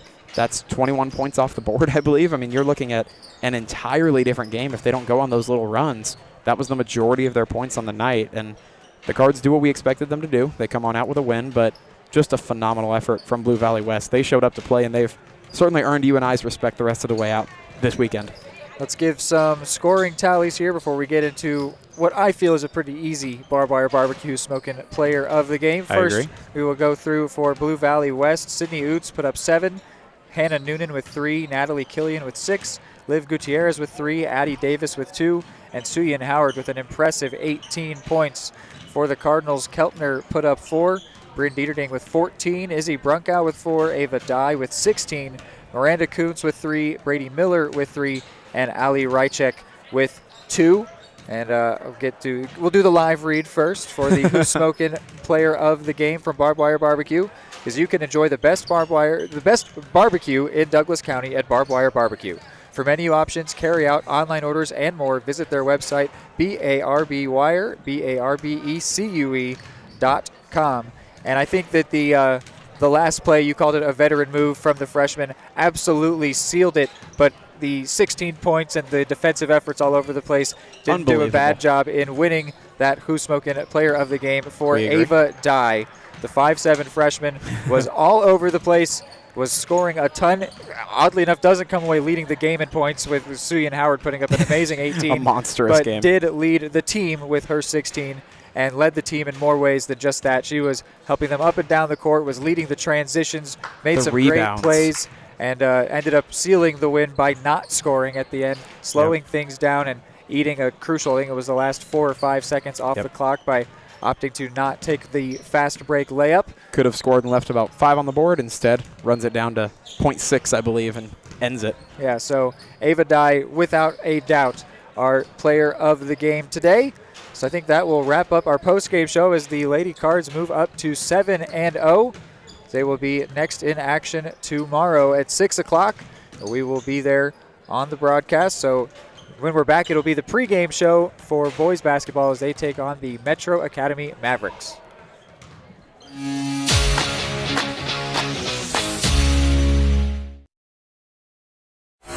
What would happen if I had to pick up the phone, call 911 for one of my family members or one of my neighbors? What would I do if no one was on the other end to respond? What if there was no 911? So you can be a part of the solution. Anybody can be a firefighter. Male, female, younger, older. We have school teachers. We have leaders in business. Is me, you, anyone that wants to be. There is no typical firefighter. the MVPs of BBQ. That's Barbed Wire Barbecue in Eudora. Family owned and operated, Barbed Wire Barbecue delivers great food and small town hospitality at a valued price. High quality hickory smoked meats, house seasonings, and time tested recipes put Barbed Wire Barbecue a cut above the rest. Kick off your weekend with their delicious brunch on Saturdays and Sundays and enjoy game day your way with Barbed Wire Game Day Packs. Visit them at 601 East 10th in Eudora or see their full lineup of flavors at barbedwirebarbecue.com. One more time before you wake up in the wild. Our natural world needs us now. Step by step, side by side, together, we can find a way to ensure that all life on Earth can thrive. To learn more about how you can help protect and conserve nature, visit nature.org. Are you looking for a trusted partner in pet care? Look no further than Eudora Animal Hospital, proudly serving Eudora and the surrounding area since 1975. Eudora Animal Hospital offers a wide range of services, including wellness exams, surgeries, routine vaccinations, and emergency care. I just want to thank everybody in the community for trusting us with the care of their animals, and go Dogs! Schedule an appointment by calling 785-542-3265 or visit eudoravet.com. Just like the Cardinals are striving for success, Kaw Valley State Bank's mission is your success. At Kaw Valley State Bank, they provide the best, most efficient, courteous, and professional banking services possible. And at Kaw Valley, they recognize that the customer and their satisfaction is the most important ingredient to growing their community. With all the services you've come to expect from the hometown partner you deserve, Kaw Valley State Bank, online at kvsb.com, a proud supporter of Eudora Schools. Everybody can make something, because I think everyone has a spark of creativity, and the reason that I have to keep making is because I don't think my life would be as fulfilling without it. If you make things yourself, that means you're not cowering in fear. You're out there taking chances. That, I think, is my way of saying I love you to the world. All right, now I want to hear why you make. Share your own Why I Make story today. Visit whyimake.org. At Kansas Insurance, we know one size doesn't fit all. In fact, our whole mindset is based on customized policies for you and your families. We're local, and we do what we do because we care about you. Think of us as brokers for your insurance needs. Working with Kansas Insurance gets you the award-winning service and attention to detail that only an independent agency can provide. All across Kansas, we're here to help you manage and plan for all types of risk. Contact a local agent today. Kansas Insurance. Local, independent, serving you.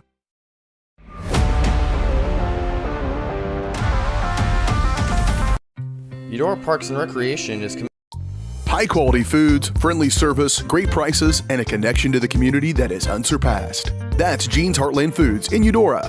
Family owned, Jean's Heartland Foods offers a convenient one-stop shop, delivering the everyday essentials you need to specialty items from around the world. Jean's friendly staff is here to help you find exactly what you're looking for. You have options when it comes to feeding your family. Choose to support local. Choose Jean's Heartland Foods, 1402 Church Street in Eudora, or online at heartlandfoodstores.com.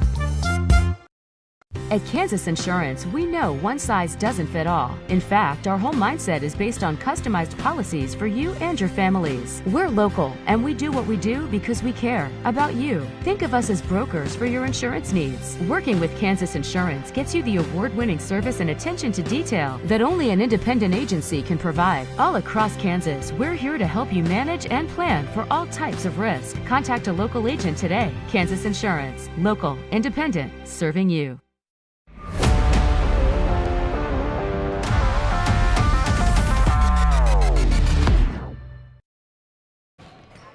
All right, it is the pregame show once again here, presented by Kaw Valley State Bank, as the Cardinals prepare to take on the Metro Academy Mavericks here in the home of the Chieftains, which was the Cardinals' last victory was over the Chieftains.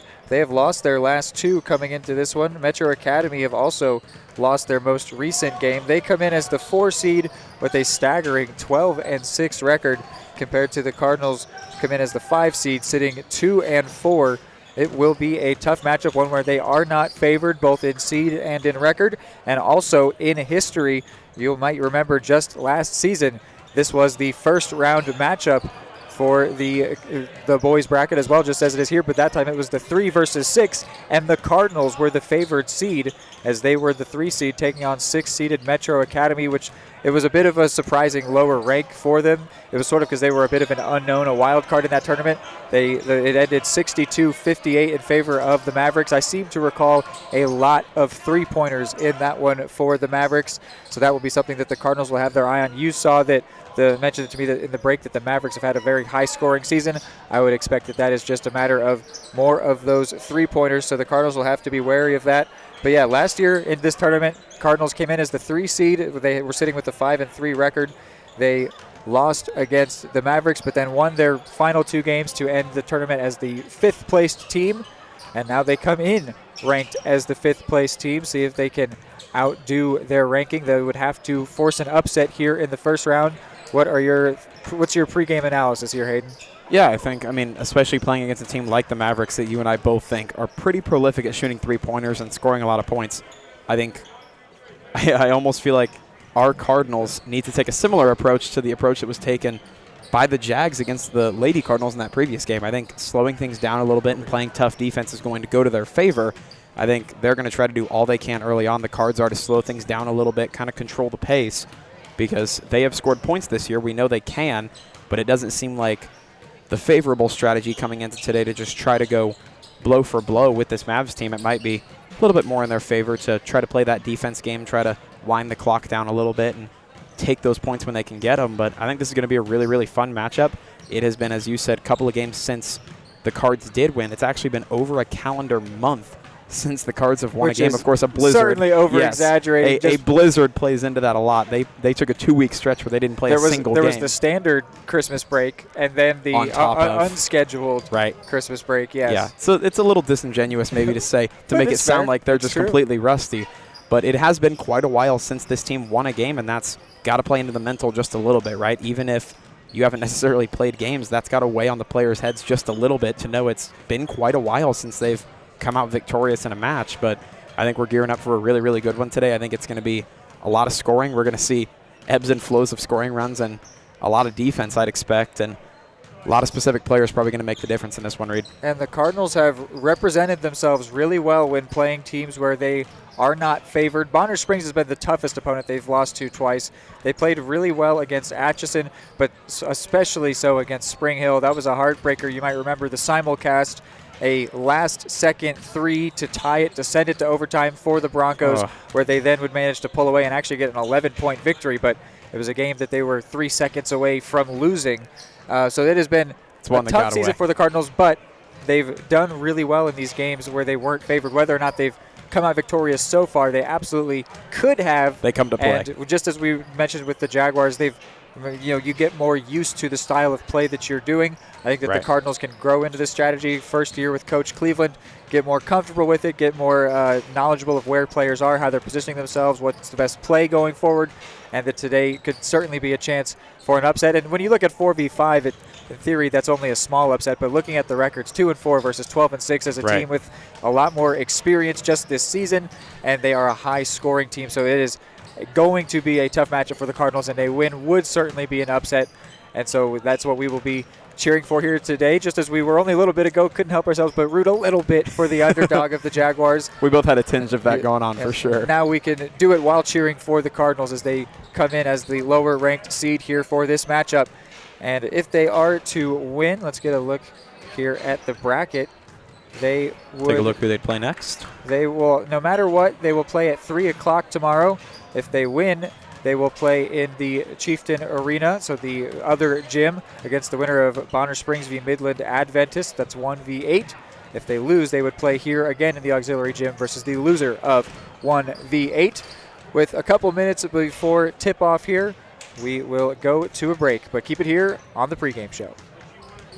The MVPs of BBQ. That's Barbed Wire Barbecue in Eudora. Family owned and operated, Barbed Wire Barbecue delivers great food and small town hospitality at a valued price. High quality hickory smoked meats, house seasonings, and time tested recipes put Barbed Wire Barbecue a cut above the rest. Kick off your weekend with their delicious brunch on Saturdays and Sundays and enjoy game day your way with Barbed Wire Game Day Packs. Visit them at 601 East 10th in Eudora or see their full lineup of flavors at barbedwirebarbecue.com. Hey, I'm Mike Rowe, here today to encourage you to connect with 811 before you dig. And I'm Mike Rowe, and I'm here because I love to dig in the dirt. It's true. He's also here because he's very small and not that bright. Here, for instance, we can see Mike Rowe doing what he loves to do. And here we can see the consequences of not doing what he should have done. Dude, why didn't you call 811? I forgot the number. See? Not that bright. How do you see the world? Ha! At Shriners Hospitals for Children, we know that changing how you see things can turn them into everyday miracles. Like riding my bike. Breaking boards. Ha! Hugging my mom. Every day for over 90 years, Shriners Hospitals for Children has been sending love to the rescue, regardless of a family's ability to pay. If you know a child we can help, call or go online now. Everybody can make something, because I think everyone has a spark of creativity, and the reason that I have to keep making is because I don't think my life would be as fulfilling without it. If you make things yourself, that means you're not cowering in fear. You're out there taking chances. That, I think, is my way of saying I love you to the world. All right, now I want to hear why you make. Share your own Why I Make story today. Visit whyimake.org.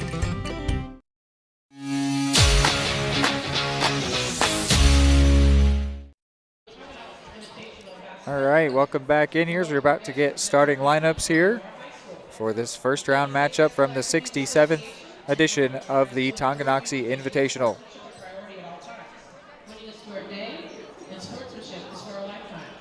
And now, let's meet our starting lineups. For Eudora, a senior, number 0, Makaya Durant. For Metro Academy, a junior, number 1, Jake Nolan. For Eudora, a freshman, number 1, Sai Thomas. And for Metro Academy, a junior, number 3, Nathaniel Farrell. For Eudora, a sophomore, number 4, For Metro Academy, a freshman, number 23, Peter Frisbee. For Eudora, a senior, number 5, Errol Seaman. And for Metro Academy, a sophomore, number 25, Adam Leese. Rounding out your lineups for Eudora, a freshman, number 24, Schneider. And for Metro Academy, a senior, number 35, Aiden Kent. All right, so just to reiterate there, for the Cardinals, it's Micaiah Jerome, Cy Thomas, Ryan Osborne, Errol Seaman, Cash Schneider. For the Mavericks, it is Japheth Nolan, Nathaniel Farrell, Peter Frisbee, Adam Leese, and Aiden Kent. Only one senior in the starting lineup, and on the roster, that is, for the Mavericks. There is 2 seniors in the Cardinals starting 5, as well as a couple freshmen, and then the sophomore, Ryan Osborne.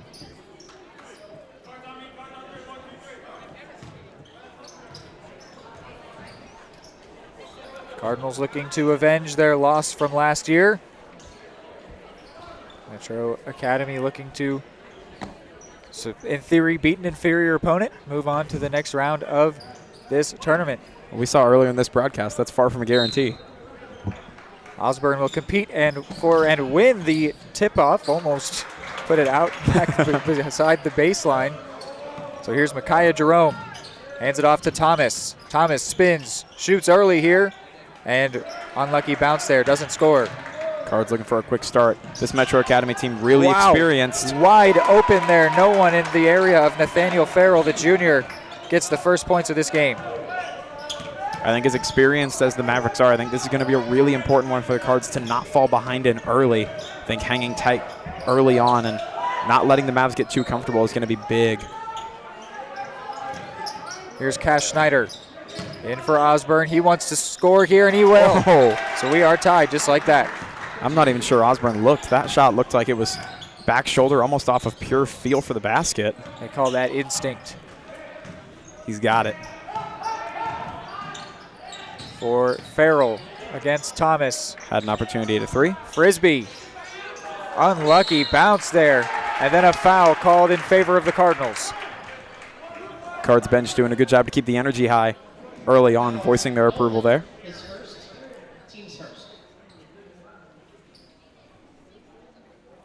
It's going to be Thomas and Jerome starting off on your left side with the inbound. Yeah, the Cardinals in that maroon red strip. Metro Academy white with the red trimmings. Cash Schneider right at the top of the three-point arc and rebounded up off of the clock there, so out of bounds.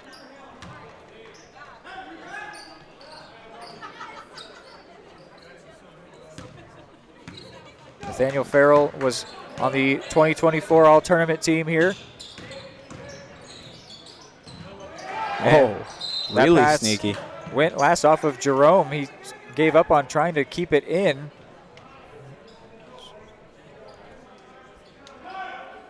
It was a really sneaky pass.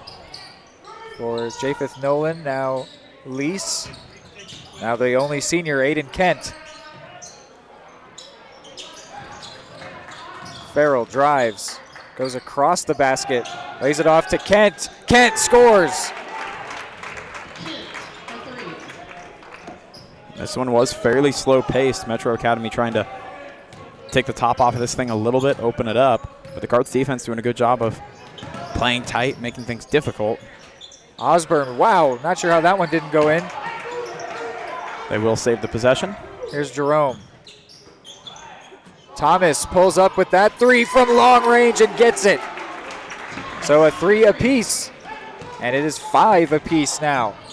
And that's big. You and I have talked about Cy Thomas as one of the leaders and captains on this team, one of the starters for most of the season. Kent with a pull and shoot 3, and he's got another just like that. Now trying to force another Cards answer. Wow, what a finish from Osborne. Unbelievable. You want to talk about instinctual, he's got the ability for it too. Back and forth here early. Foul on the floor.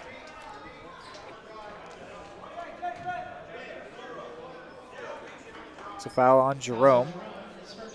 Cards still in a deficit, but doing a really good job to answer back for all of these early scores for the Mavericks.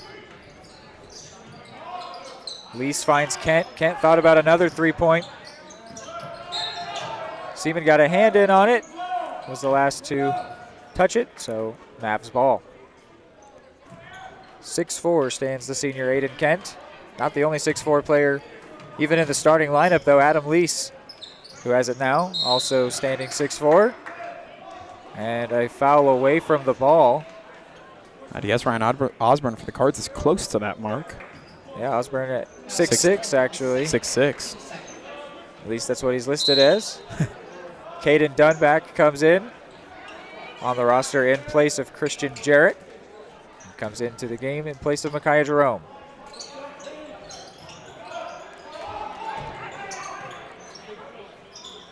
And Osborne swipes this one away, and he dunks to give the Cardinals their first lead in this one. And you wonder, we talked about it in that girls matchup, you've got to wonder if, as the favored team, if the Mavs are a little bit off guard by the early start from the Cards here, going blow for blow.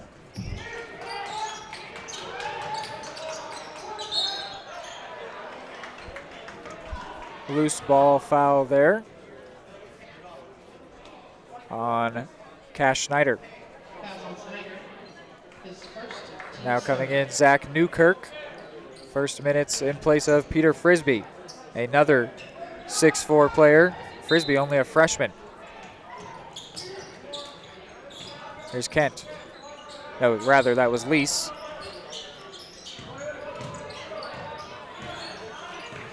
Nathaniel Farrell Lost the handle on it. Schneider takes it away. Cardinals playing patient, and it's working out right now. Here's Dunback. Seaman shoots, doesn't get it. Taken down by Nolan.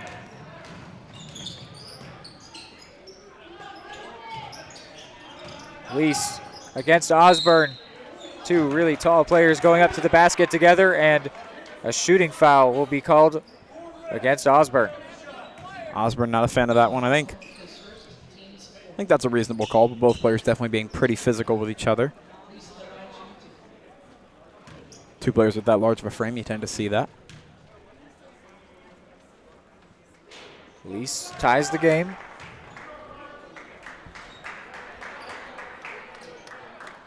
Connor Watson comes in for Errol Seaman.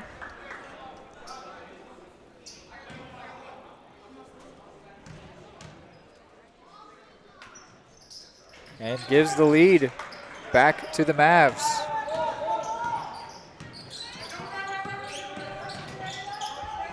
Osborne shoots from long range. No good, taken down by Farrell. I do like the fact that the Cards are trying it, though. Again, shows a degree of comfort and maybe flow state early on at this one, if the Cards are that willing to take those shots in a tight game. Into the corner, then back for Kent at the top. Now Farrell spins against Thomas, spins again. Jump pass out for Kent. Mavs doing a great job moving the ball around. 10 on the shot clock. Here's Lease. 5 now for Farrell. 3 seconds, has to pull up and scores. A 180, didn't have his eyes on the basket, it didn't matter. That was a perfect possession. Ran that shot clock all the way down. Didn't turn it over, got points out of it. And a foul on Cy Thomas. Only thing better would have been a 3.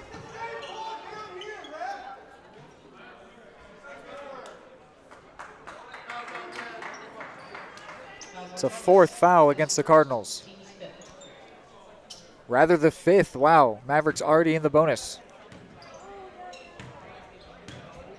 It's really early for that. Coach Cleveland was complaining. Unhappy with some of the foul calls that have gone against him. Maybe not rightfully so, but you can see where the frustration's stemming from, certainly. The Cards hanging around in this one, though.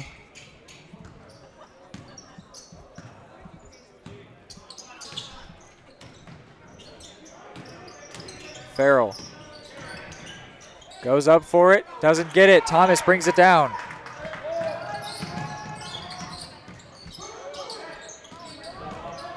Schneider wanted to shoot. Does he draw a shooting foul or is it on the floor? No, it is a shooting foul.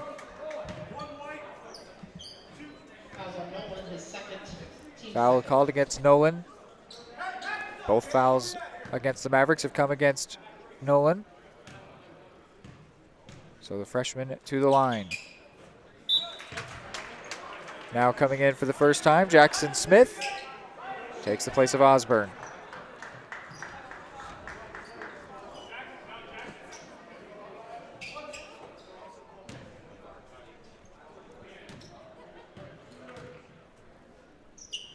Schneider goes 2 for 2.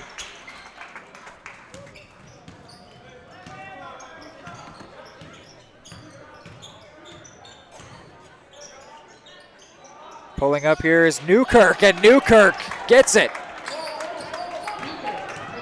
A 3rd three-pointer for the Mavs. Schneider wants one of his own, and he'll get what he wants. Man. Such rapid answers from both sides here.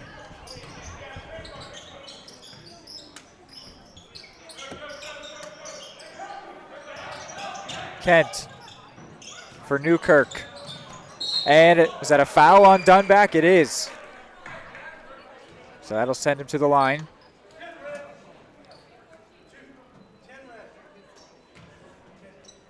First against Dunback.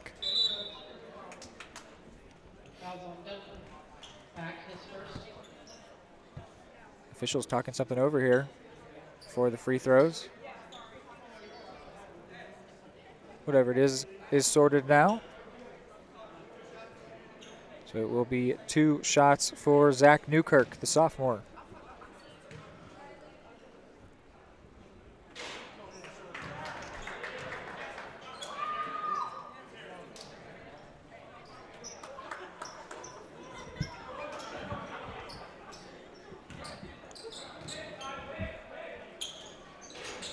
And doesn't get either one to go.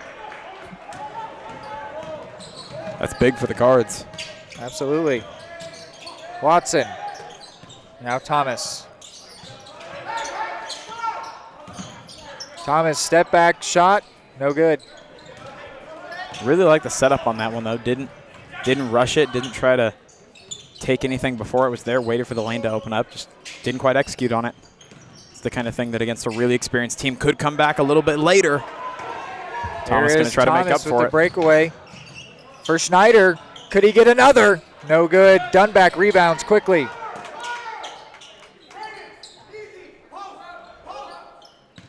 Easy is the call from Coach Cleveland. Easy post. 20 on the shot clock. Cy Thomas with the ball in his hands. Now Smith. Schneider thought about the 3. Watson drives, and before he can get off a shorter range shot will be fouled, but it's on the floor. Called on Adam Lease. Errol Seaman comes in for Cy Thomas. Newkirk goes out for Cohen Cato, 6'3" freshman, number 30. Perhaps a communication error on the floor for the Cards. Trying to get some things sorted out. They will. And laid into Smith, and Smith puts the Cards back in front. It's a game of ping pong to this point. You get a 3, you get a 3, you get points. Ooh, slick move there. And that will, oh, no backcourt. They say it was tipped. The Cardinals don't agree. I thought that was going to be a backcourt violation, but they say the Cardinals touched it, which means it was allowed to go into the backcourt. Wow. And then laid in by Caleb Chaco.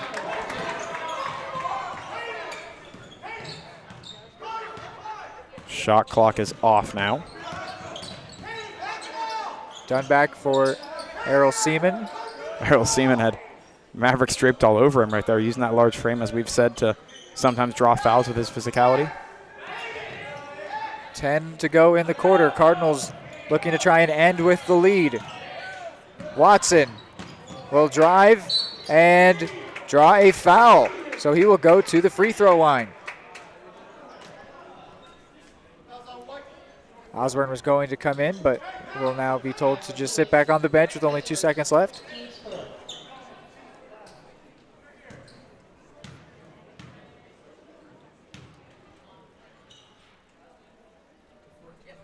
We are tied.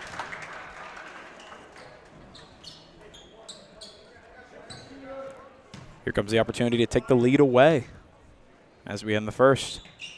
And Watson goes 2 of 2. And a long effort to try to give the Mavs the lead back before the halftime, or before the quarter break does not go. So the Cardinals will lead after 1. It's a bit of a different underdog feel than the 1 versus 8. Absolutely. But Cardinals absolutely representing themselves well here, leading after 1.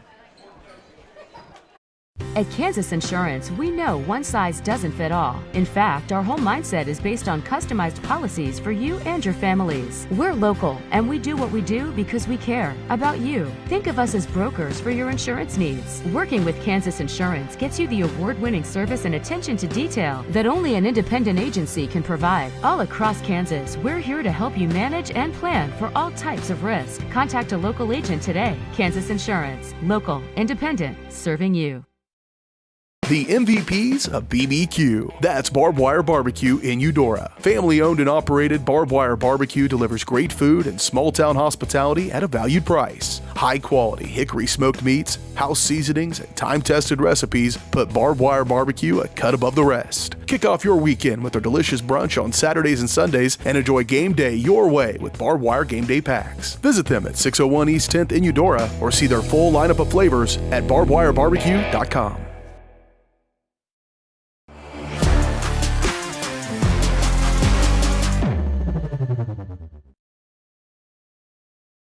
All right, so about to be second quarter action here on Eudora Sports Live, presented by Kansas Insurance. Here is Aiden Kent, who had a couple threes, has 6 points to his name. Farrell got the first points in this ball game. Nearly had the first points of quarter 2. Ooh. But that honor's still up for grabs. And then on a backwards layup, Japheth Nolan will be the first scorer of quarter number 2. Nolan could have had that one 2 shots earlier. Osborne comes into the game now, was waiting at the end of that first quarter to come in.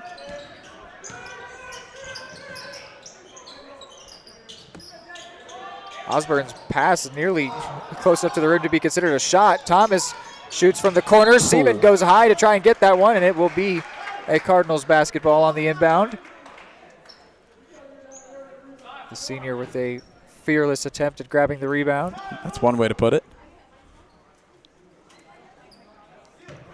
Again, you made a comment. I believe it was our last broadcast. We said he went airborne. I said he might have been spacebound.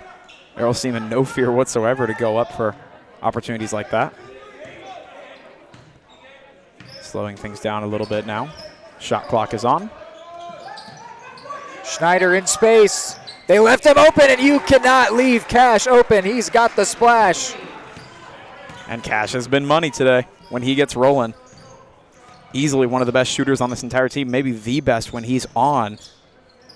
Can easily stretch this thing out, give a little X factor to the Cards today. Said that the threes might lead to the mismatch as Farrell wants one, won't get it.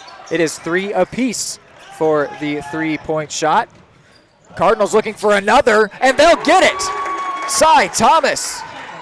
You want to talk about somebody else firing on all cylinders today, clicking at the right time. Cy Thomas has been really, really good from distance. I said pregame, players will win this game today, and so far, Cards doing a good job of it. Foul called right there, going to go the way of the Cards. On the floor.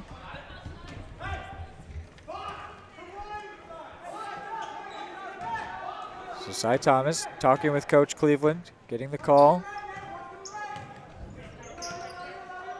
Schneider. Sometimes the Cardinals run through Schneider, and sometimes they don't. So far this season, there have been some games where he's been almost a non-factor in terms of scoring, but he is really dangerous from 3. And it looks like today they are going to rely on him a lot, factor that into their offense. Seems like we haven't seen him have one of those days. Seems like we haven't seen him have one of those days for a little while now, since maybe the first couple of games of the year. But you're absolutely right. When he's on, he can go blow for blow with anybody. Aiden Kent has been their most dangerous player from beyond the arc. Lease drives, and then with the jump pass out for Farrell.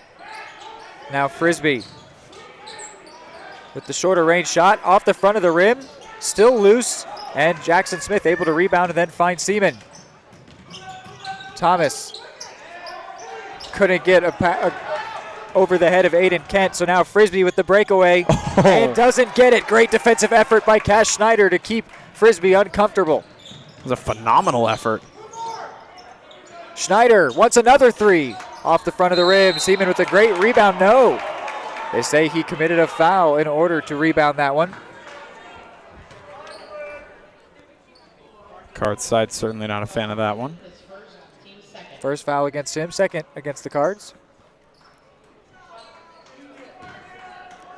Frisbee goes out, and going in is Zach Newkirk. And Nolan scores that one.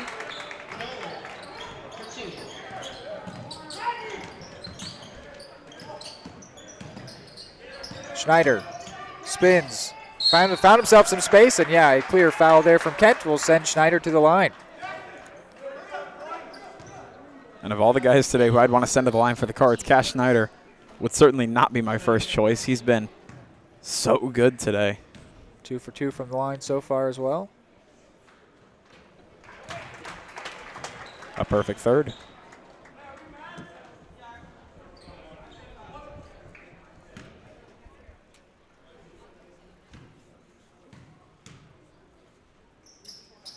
And 4 for 4 for him, putting him into double digits, 10 points.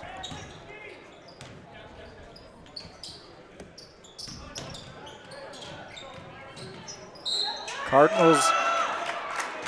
Now, what's the call there? Is it an and one? It is. He says basket's good. Foul on Jackson Smith, so an and one chance for Nolan. Third foul again on the Cardinals. I say again, the foul's racking up quickly once again as it did in the first quarter. Out comes Smith for Watson on the Card side. Nolan misses the free throw. Cardinals take it away. They've had not just a lead, but a bit of breathing room, and Cy Thomas will add to that. You talked about representing well. They're not playing like underdogs. Of course, a 4 seed to a 5 seed, like you said, not the same as a 1 and an 8. They're playing like the superior team to this point. Boy, a long attempt there by Newkirk. No good. Cardinals could yet add more. Seaman with the tough job to try and keep that one in. Couldn't find Thomas, so now Farrell with the chance, and he'll score. Saying we're still here. Little reminder, we can still score. Draw this thing close now within 4. Seemingly the aggression at the Cards from range continuing here. Why back down from it? They've got 5 threes compared to Metro Academy's 3. I believe that was 3-4-3 at one point.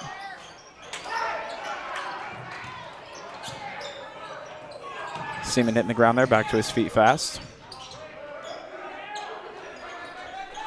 Farrell. Struggling so far, Farrell from longer range, and now committing a foul. Second on the Mavs. First against Farrell. Going out, Jerome and Seaman. Smith and Dunback come in. This has been an exhausting stretch of game, a few minutes, a lot of up and down the court, a lot of movement. These players are going to be ready for halftime. Dunback leads the Cards down court. Finds Thomas. Spins, shoots. No good off the front of the rim. Found himself in a lot of room there trying to shoot off the dribble. Newkirk. High shot off the back of the rim. No good. Kent got a hand to it. Then Smith got a hand to it. Who's it out off of? One official says, I'm not sure. The other says that's a Cardinals ball.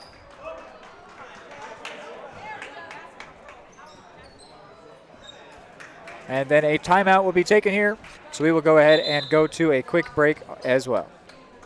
Are you looking for a trusted partner in pet care? Look no further than Eudora Animal Hospital, proudly serving Eudora and the surrounding area since 1975. Eudora Animal Hospital offers a wide range of services, including wellness exams, surgeries, routine vaccinations, and emergency care. I just want to thank everybody in the community for trusting us with the care of their animals, and go Cards! Schedule an appointment by calling 785-542-3265 or visit eudoravet.com. Everybody can make something, because I think everyone has a spark of creativity, and the reason that I have to keep making is because I don't think my life would be as fulfilling without it. If you make things yourself, that means you're not cowering in fear. You're out there taking chances. That, I think, is my way of saying I love you to the world. All right, now I want to hear why you make. Share your own Why I Make story today. Visit whyimake.org. Cardinals will begin with the ball out of the timeout. 3:16 before halftime. Cardinals with a 4-point lead here over the 4-seed Mavericks. This goes along with what I talked about, Cardinals representing themselves well in matchups where they're not favored. They've struggled, though, to hold on to leads like this as the games have gone on. And it will be really tough against a team as good as these Mavs are. A carry called there on Cohen Cato.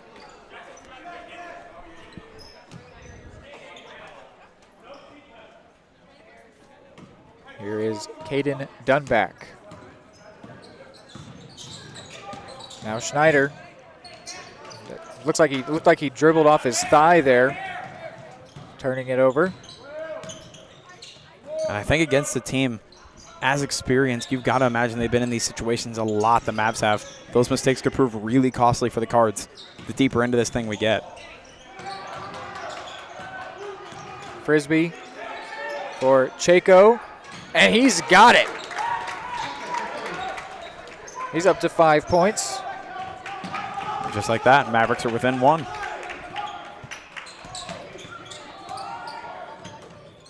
Dunback trying to find space. Thomas now jumps, passes for Watson. Great job by Thomas to keep it alive, but then Schneider lost the handle on it, turns it over. Here's Cato. Will a foul be called? There will be, so Cato will be sent to the line. A 4th foul against the Cardinals for blocking. Connor Watson hit with his first of the game. Chance for the Mavs to tie and then take the lead.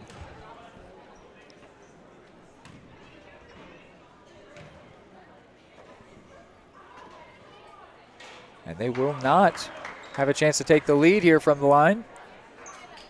Could still tie.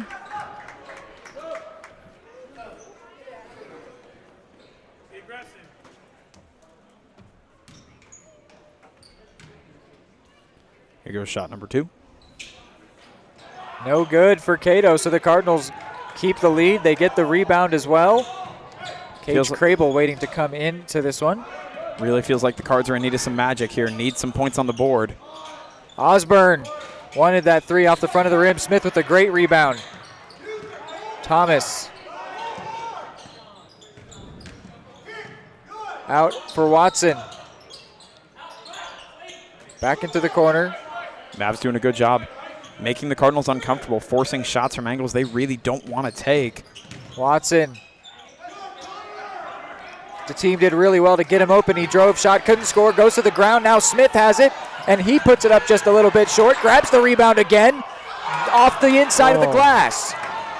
Smith putting up a lot of effort there with the rebounds, but couldn't score. And now the Mavs will take a timeout. It's a full timeout, so we'll send you to a 30-second break, and then we'll be right back. High quality foods, friendly service, great prices, and a connection to the community that is unsurpassed. That's Jean's Heartland Foods in Eudora. Family owned, Jean's Heartland Foods offers a convenient one-stop shop, delivering the everyday essentials you need to specialty items from around the world. Jean's friendly staff is here to help you find exactly what you're looking for. You have options when it comes to feeding your family. Choose to support local. Choose Jean's Heartland Foods, 1402 Church Street in Eudora, or online at heartlandfoodstores.com. So Hayden with 29-28 our score. What do you think of the way that this is going so far here with 1:10 before halftime? Yeah, I mean, I think, first of all, I don't want to push too hard on the whole Cardinals were an underdog and, you know, they're leading slim thing. A 4 seed and a 5 seed is, of course, they are not favored, but that's a tight matchup. We expected this to be close, but I think they've done a really, really good job executing what we thought the game plan might have been, except I was expecting a little bit more take it easy, control the pace defense. They really have just resorted to going blow for blow and scoring on these Mavs, and they've done a really good job. Mavericks showing that experience and that, you know, tenacity that we saw on the record. And they will grab the lead back out of the break. Frisbee with his first points. Sees our 7th lead change of the ball game, 3rd of the quarter. Cards have done a good job today, but they've gone a little bit cold in the last couple of minutes. Big points feel like a necessity here. Thomas with a tough shot, jump shot, taken down by Frisbee. And you mentioned holding on to leads, right? That's been a little bit of a trend this year for the Cards. It's been a little bit of a struggle that they're obviously going to want to shake today, but trying to not let it be another mark on the board. Nolan adds a couple points. He's got 8. And now the Mavs looking at a halftime lead here. Shot clock's off. Cardinals with possession. Thomas looks like he wants to give the Cardinals the last shot of the quarter. Cage Crable is out there for his first minutes in this game. Here's Dunback. Thomas, 3 seconds, has to put one up. It's a long 2.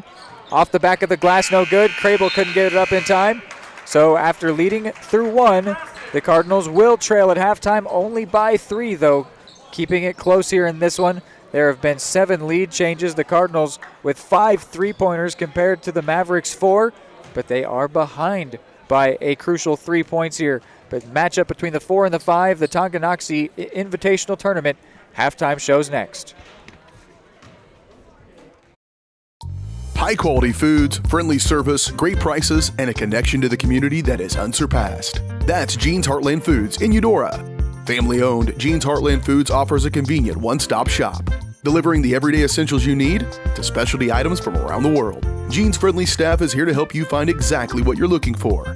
You have options when it comes to feeding your family. Choose to support local. Choose Jean's Heartland Foods, 1402 Church Street in Eudora, or online at heartlandfoodstores.com.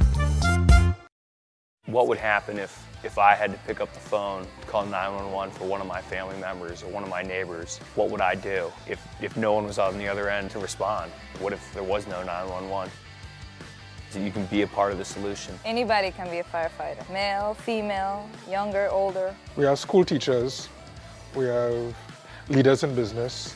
Is me, you, anyone that wants to be. There is no typical firefighter. More time before you wake up in the wild. Our natural world needs us now. Step by step, side by side, together, we can find a way to ensure that all life on Earth can thrive. To learn more about how you can help protect and conserve nature, visit nature.org.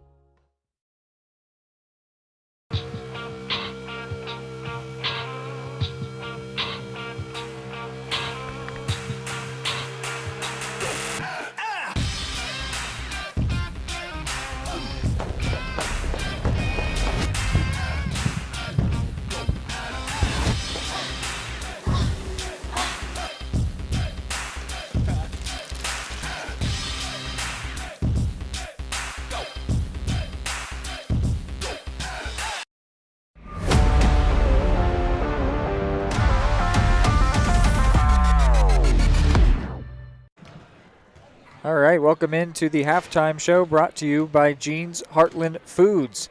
So 32-29 is our score. The Mavericks lead. What is your analysis on the first half, Hayden?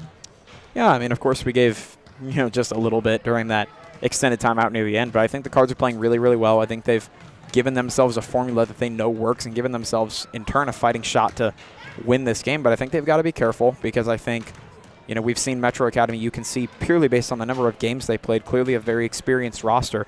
You've got to imagine they've been in these situations quite a bit where they're in these tighter games where, even if they're the inferior team, they have a little bit more experience than the Cards do in how to come out on top in those situations. And we've seen the Cards this year struggle a little bit in those moments.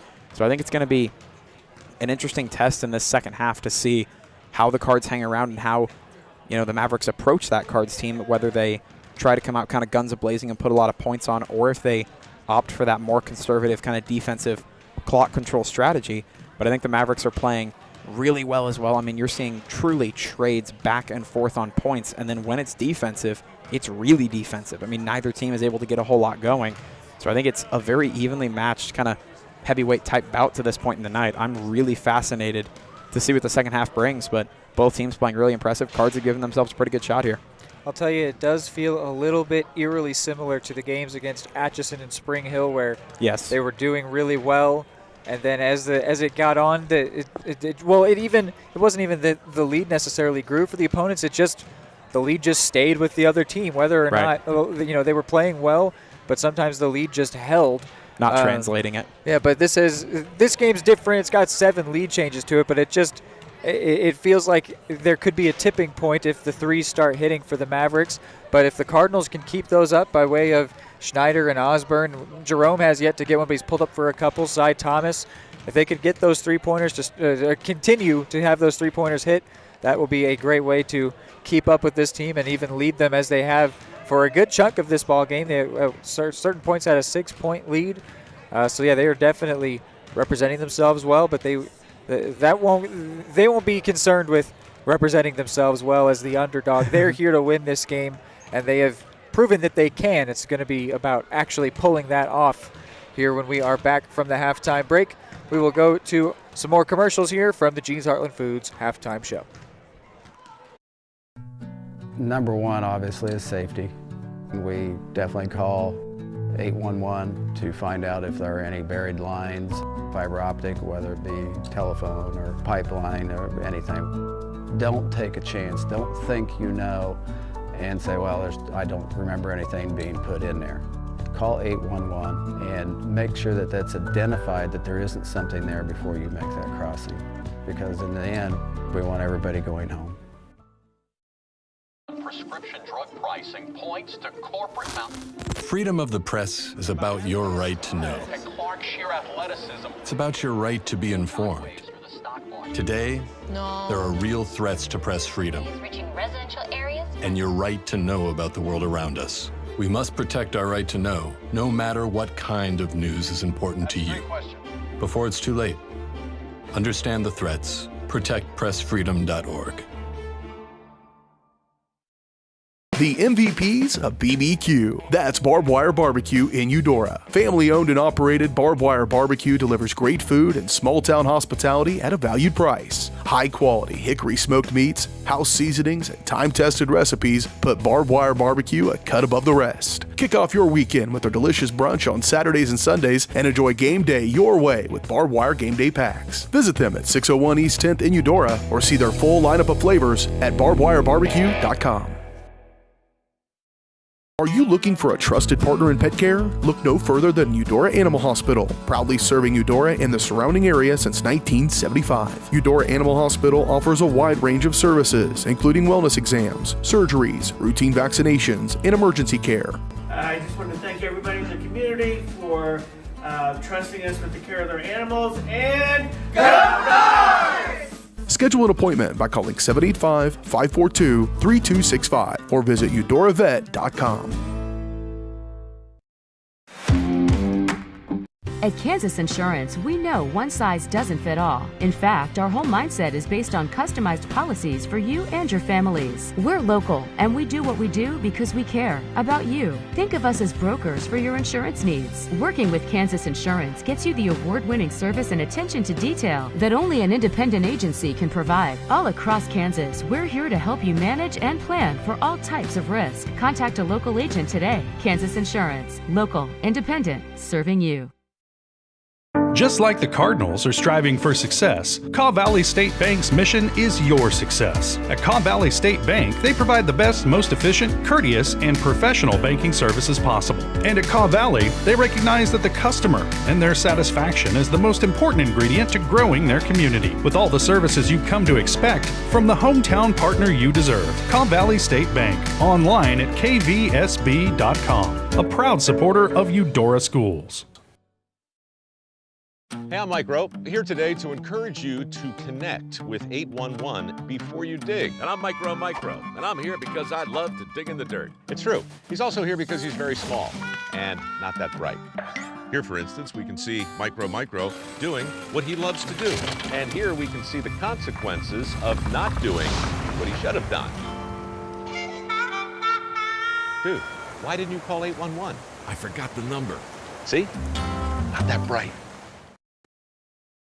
High quality foods, friendly service, great prices, and a connection to the community that is unsurpassed. That's Jeans Heartland Foods in Eudora. Family owned, Jeans Heartland Foods offers a convenient one-stop shop, delivering the everyday essentials you need to specialty items from around the world. Jeans friendly staff is here to help you find exactly what you're looking for. You have options when it comes to feeding your family. Choose to support local.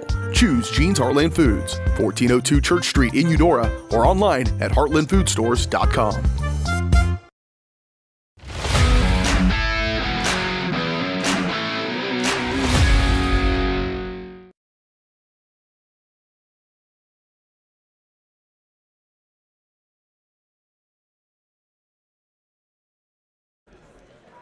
Back here as there is about 30 seconds left in halftime. 32-29 is our score. The number 4 seeded Mavericks leading the Cardinals, who are the 5 seed. Winner plays the winner of 1 versus 8.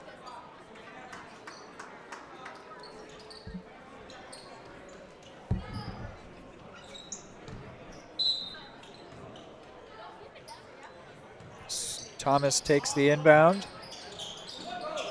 Schneider finds Osborne. Really well done. Wow, Osborne put too much roll on that one. Ended up rolling all the way across the rim and missing.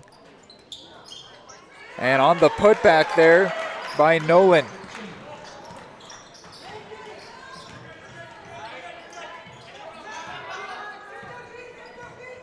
Thomas finds Schneider. Schneider lost the handle on it, but a foul goes against the Mavs. Hit Farrell with the foul, his second.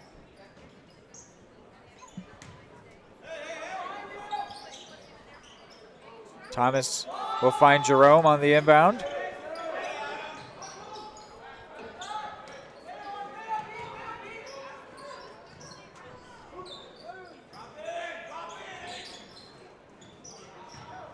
Seaman Thomas catch and shoot and make. He's got that one for three.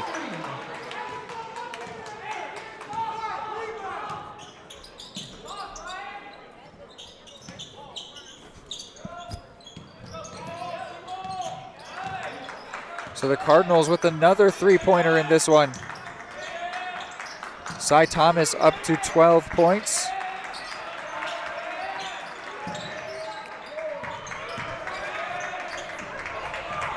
Nine on the shot clock. Got to get one up here. Long range goes Kent off the front of the rim and out, but that resets the shot clock. Ooh. But then a foul on the floor. It was a really slick pass to try to get off another shot. Didn't quite work out. Micaiah Jerome hit with his third foul. First for the Cards in this quarter. So Dunback will come in and grab him.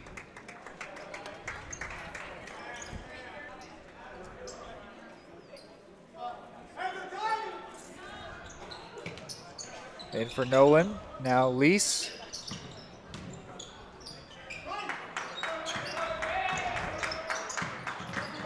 Nolan once again, the offense really running through him right now, but he's not converting on that chance. So Cy Thomas. Schneider off the front, no good. Kept in. I do really like the call on offense to try to run a lot of it through Cash Schneider, though, as good as he was in that first half. Certainly a favorable matchup again for the second. In the corner for Kent. No good. Dunback gets the rebound.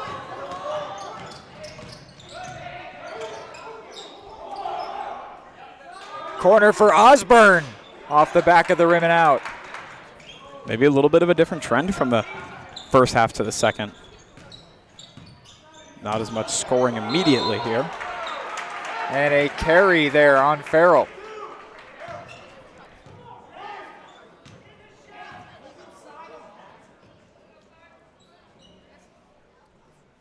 Some nervous looks from the Mavericks bench as they only have a 2-point lead here. Cardinals really playing well. Schneider lost the handle on it, not for the first time. He's had a bit of trouble with just handling the ball, as Kent will capitalize on that mistake, get up to 8 points, and put the lead to 4 for the Mavs. That was a big capitalization for the Mavs. If the Cards would have scored right there, you're looking at a tie game, a lot more stress. Here's Osborne. From Schneider into Osborne. So right back to a 2-point lead. And right as I say it, the Cards stack the pressure on tight once again. Mavs trying to get some breathing room. Not a whole lot of it coming from the Cards. Nolan turns, shoots, rolls around the back of the rim and out. Thomas under pressure here on this as he goes down court. Thought about shooting off the dribble. Instead found Schneider into Osborne. Tries to tie it. No good. For Lease. And lost the handle on it, but they say that was because he was fouled by Dunback on a reach around. Second foul for Dunback, second for the Cards. I think it's so vital for the Cards to stay in this thing close through this third quarter. Of course, if the gap stretches out too much, fourth quarter could be a chore. Wants a three, and he will get it. Fifth three for the Mavs. First for Lease in this game, putting him to 5 points. So the lead is now 5 points as well. Now a significant gap, significant bit of breathing room. Thomas, Seaman found the space and finished. Use that physicality, that frame to open up a little bit of room to work over there close to the paint, and he used it well. 3-point game. Here's Frisbee. Now Farrell drives with some real power, and then a putback for Nolan. Induces a Cardinals timeout, or excuse me, a Mavs timeout. As their lead is 5, we will take a short break.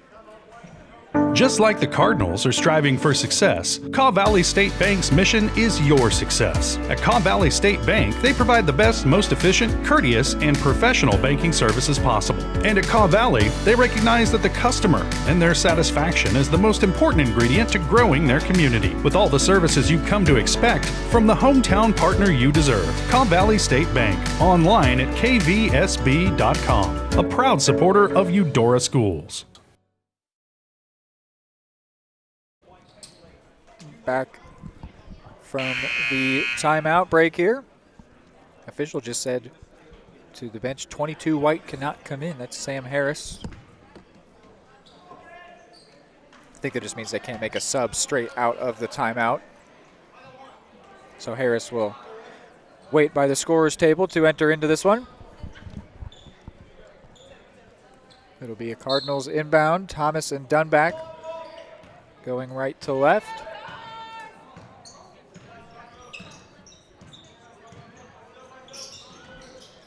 Here's Schneider for Osborne. Under some pressure from Nolan, couldn't find space to shoot.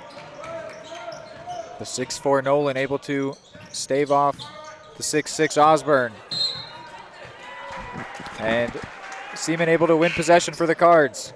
You could hear him say he tipped it to the official, and the official agreed. Came off the hands of Kent. And he's so good at that, right? He's so good at turning those, those little head-to-head moments between the two into penalties that go the way of the Cards more often than not. Harris comes in now for Nolan.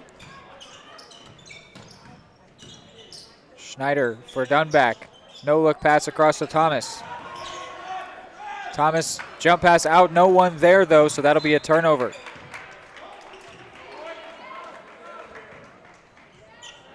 That's one that Cy Thomas is gonna want back for sure. Mavericks trying to keep this lead comfortable. Card's going to try to force the issue, I'm sure. Thomas was just kind of putting it into an area where you'd expect someone to be, but his teammates were in some different positions, and an and one by Nathaniel Farrell.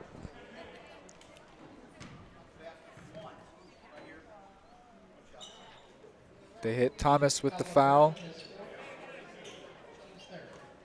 His second, team's third.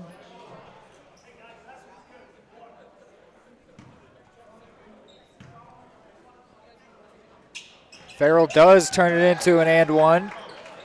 So it's now a 7-point lead to the Mavs. I think this is a little bit dangerous for the Cards. We talked about trying to not let that deficit grow too big. Going to want a quick answer here. Thomas across the baseline, and a great finish. He's got 14 points.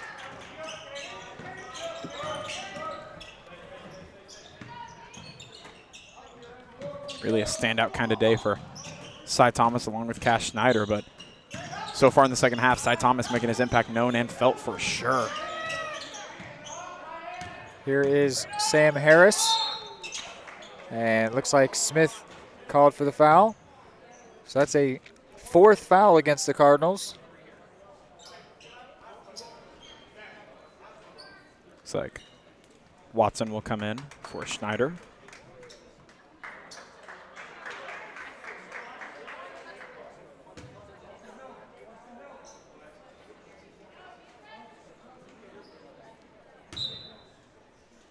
Kent gets it in for Lease.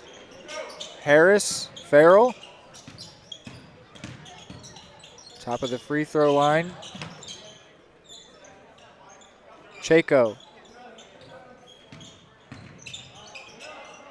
Some good ball movement here as they try to find space, but it's also some good defense by the Cards, not allowing any space to dribble into the basket. 10 is on the shot clock now. Lease will pull up from way downtown off the back of the rim. Dunback so nearly as brings well. it down, trying to break down quickly. Got a little fortunate there with a failed pass turned to dribble. And Cardinals will take a timeout really quick here. We'll go ahead and take a break with them. High quality foods, friendly service, great prices, and a connection to the community that is unsurpassed. That's Jean's Heartland Foods in Eudora. Family owned, Jean's Heartland Foods offers a convenient one-stop shop, delivering the everyday essentials you need to specialty items from around the world. Jean's friendly staff is here to help you find exactly what you're looking for. You have options when it comes to feeding your family. Choose to support local. Choose Jean's Heartland Foods, 1402 Church Street in Eudora, or online at heartlandfoodstores.com.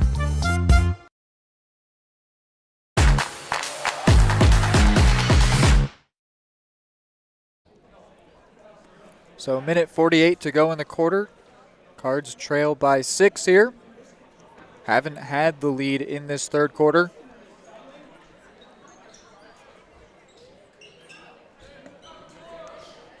But they do have the ball now. They're certainly doing a good job of hanging around, too. They're certainly not letting the Mavericks walk away with this one, but they have put themselves in a position where some points are necessary. They can't just trade back and forth now. Dunback. Thomas with the catch and shoot and score. How good. He's up to 17 points. 7th three-pointer for the Cards. Sees them within 3, and Thomas nearly takes it away. Good job by the Mavs to maintain possession there. Nice hesitation there for Frisbee, but couldn't finish the chance. So now a possession where they could maybe tie. Here's Thomas. Watson, Jerome does want the tie. He gets it! We are knotted up at 44. I think they're starting to get loose. You can tell the whole team's starting to have fun right now. Everybody's seemingly clicking. You're seeing smiles. The Mavs missed that three-pointer. Dunback might have been fouled in the rebound attempt, but no call will come. Doesn't matter. Osborne intercepts. Ooh, now slick, Thomas. Slick pass attempt as well. 45 to go in the quarter. That pass went through the outstretched arms of a Maverick. Across for Osborne with the catch and shoot off the front of the rim. Rebounded by Chaco. 2-second difference between play clock and shot clock. Now just as quickly as the Cards. And miscommunication makes an unforced error. Turnover to the Cards. Now the shot clock goes off. Crucial. Schneider and Seaman will come in for this possession. Watson and Osborne go out. Just about to say, as quickly as the Cards seem to have all the momentum, it seemed to knot up and go dead even on those couple of possessions from both sides since the tie, but the Cards now with a slight advantage late in the third.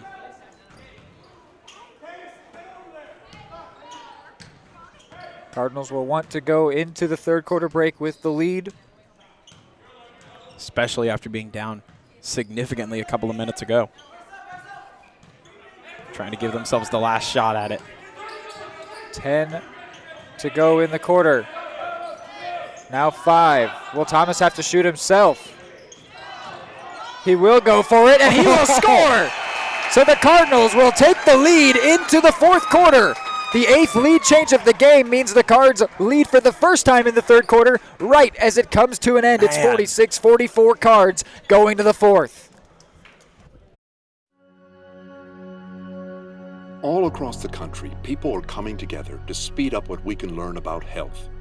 The All of Us Research Program is calling on 1 million people to join us as we try to change the future of health. For your family, for future generations, for all of us. Visit joinallofus.org and find out how you can become 1 in a million.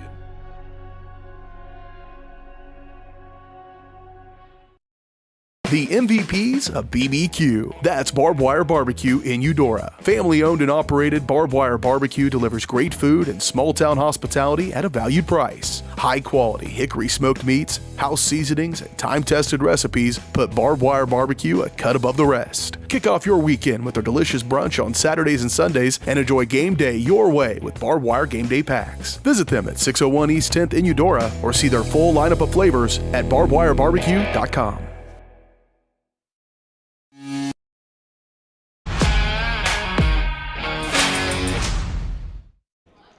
So it is fourth quarter time here at the Tongi Invitational, and the Cardinals in potentially upset fashion lead here over the Mavericks. Certainly is surprising just based on the score only about a minute ago in terms of play time. Right. They were down by multiple shots. They were able to get multiple shots in a row, but just like that, the Mavericks will tie this one back up through Adam Lease, who's got 7 points in this one. A really good matchup. Honestly, could be on pace for overtime, just the way that it's been so tight. But it could also mean that a last basket, a last point, a made or missed free throw could be the difference that seals this one. I think that may have meant so much, that end of third quarter point from Cy Thomas, because this is a team that has typically not been as good super late in games. For them to tie this thing up going into the fourth, take the lead even, simply massive.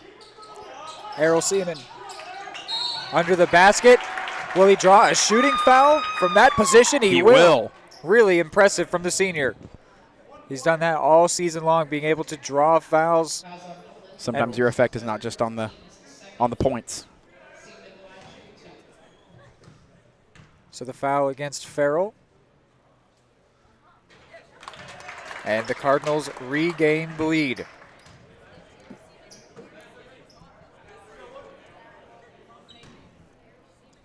And as you said, these free throws going to be so huge with how tight this game has been today. And he gets them both. Cardinals' biggest lead has been 6. In this one, that was back in the second quarter. Watch the back, says Coach Cleveland. Here's Farrell in for Nolan. Out to a lot of space for Lease. And Lease gives the team the lead. Oh no, they call it a long 2 rather. They're going to say it's a tie. It's a big call. It's a huge call. Schneider to the corner for Jerome. Lost the handle.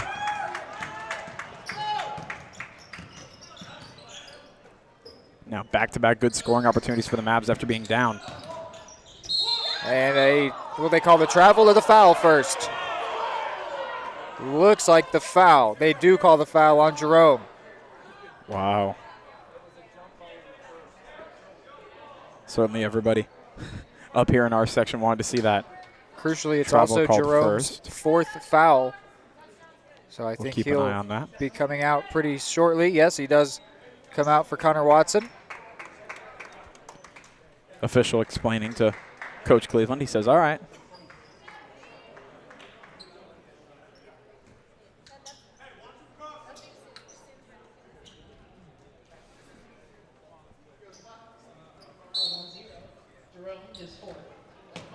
In for Nolan. Nolan with 12 points to his name. Those longer inbounds have been very effective for the Mavs, giving themselves good separation early on. Nolan not able to put the moves on Errol Seaman. Newkirk lays it off to Lease, who then finds Nolan really well. Against Dunback, Nolan scores. So the Mavs are first to 50. Nolan's got 14 points. And I'd really love to see the Cards clean up the turnovers on offense just a little bit when it comes to not scoring. Later we get into this thing again against a really experienced team. Those are going to mount up quickly. Checked out for Dunback. He wants 3. First time we've seen him shoot in this one. Didn't get it though. An ambitious first shot.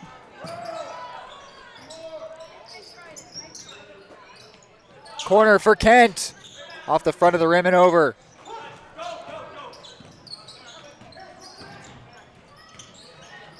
Thomas with some nice moves off the dribble, tries to lay it in. Errol Seaman with the putback. Tied again.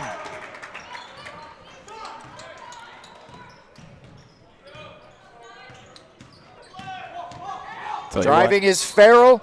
Wanted to check it out to the corner for Newkirk, but a foul on the floor against the Cards. Tell you what, that overtime comment you made earlier is aging better and better. Dunback hit with his 3rd foul, so he'll go out now for Osborne. Chaco comes into the game for Kent. Farrell pulls up with this one. No good. Errol Seaman brings it down. Cards with the chance to take the lead for the first time in the fourth. Or regain the lead. They began with the lead, that is. Didn't last very long into the quarter. Turned into a tie and then a deficit fairly quickly.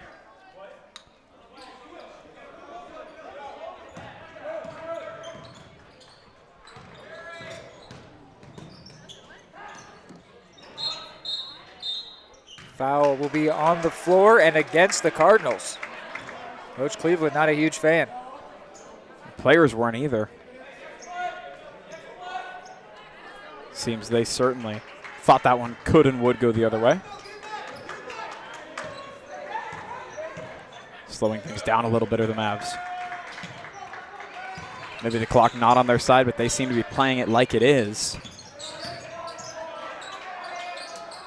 Nolan, no good. Farrell able to force it out for a rebound and then create a chance to shoot for three. Seaman came in really hard there. That might be foul against him. Then Watson lands hard on his back.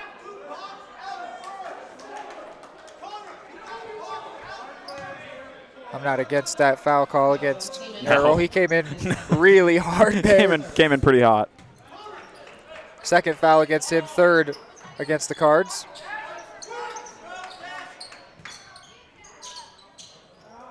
Coach not a fan of how things are being played with the Cardinals defensively. The biggest thing he was hoping for is a travel call will turn the ball over, was for them to box out on that chance.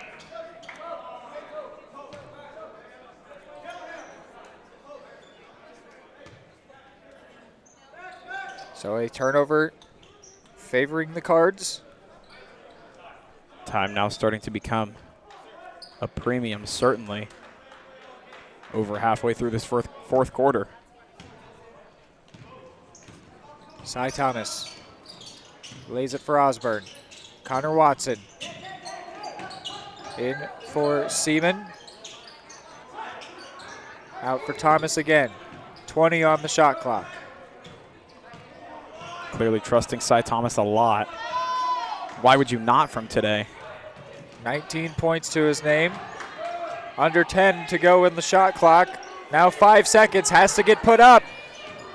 It's going to fall on Seaman to shoot, and it'll go out off of him. So they just turn it over to the Mavericks. Now we've, interestingly enough, the last couple of minutes, we've gone stagnant on scoring, a lot of back and forth defense. Both teams struggling a little bit to actually come up with points on the board.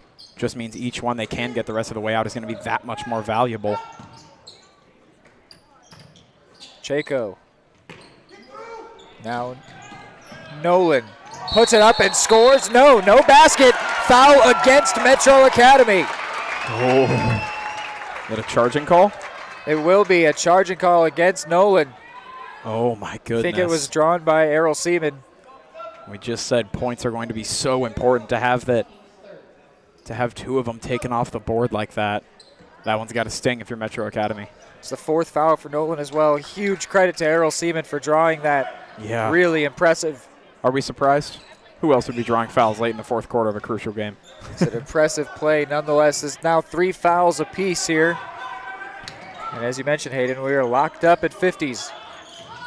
Little slip from side. Drop step from Thomas. Laid it to Osborne. Cardinals lead. And this Cards team playing in the fourth quarter, unlike we've seen them play in the fourth a lot of the year. This feels different from those other games. I said I was getting an eerie feeling that it's like those other games. This starting to swing the other way. Yeah, the Cardinals really pushing here, doing really well. Thomas does slip. Another shot at possession. They're going to slow things down a little bit, get back into their spots. Watson urging the team to relax a little bit. Into the corner, Connor Watson. Couple points to his name already in this one. Thomas able to get the loose ball. 4 on the shot clock. Needs to get up here. Thomas won't even, did he shoot in time? I think he did, but it didn't go in regardless. I do think he got that off though. One of the calls from the Cardinals side was have a plan. Didn't really look like they were moving with much intent there. A full timeout going to be taken here with exactly 2 minutes to go. Call it the 2-minute warning. It's 52-50. I think we've got to chat it over, right? Yeah. So how do the Cardinals play this forward going the last 2 minutes with the lead? I mean, I don't know if we can even really say with the lead. They do have it, but it's just the 2 points could go away at any time. So just how do they play these final 2 minutes as this game winds towards a close, at least in regulation? Well, it feels like the way these two teams are playing, it's going to be really, really hard for one to gain a clear advantage, right? I mean, it's been so back and forth, and that's why I think this slight lead, as slight as it is, really does favor the Cards. If they've put themselves in a pretty comfortable position, all things considered, where if they can just continue to score points every time Metro Academy scores points, they're going to put themselves in position to just run this thing out, survive until the end of it. I think the goal for Metro Academy, of course, is to play a little better on defense, not only score on offense, but then turn those into more scoring opportunities. For the Cards, it's just going to be capitalize on the offensive possessions you have, and if this thing continues to trade blow for blow, Cards are going to come up holding the aces. Of course, the goal of Metro Academy will be to prevent the Cards from getting those back and forth opportunities.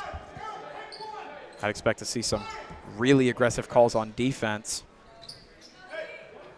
They have such a Metro Academy, such a tall roster that they really haven't relied so much on the three-pointer as much as I thought they might have. They've only got the 5 compared to the Cardinals' 8, but they've just been able to get the short game going because most of their roster stands 6'4". Kent finds Lease, 10 on the shot clock.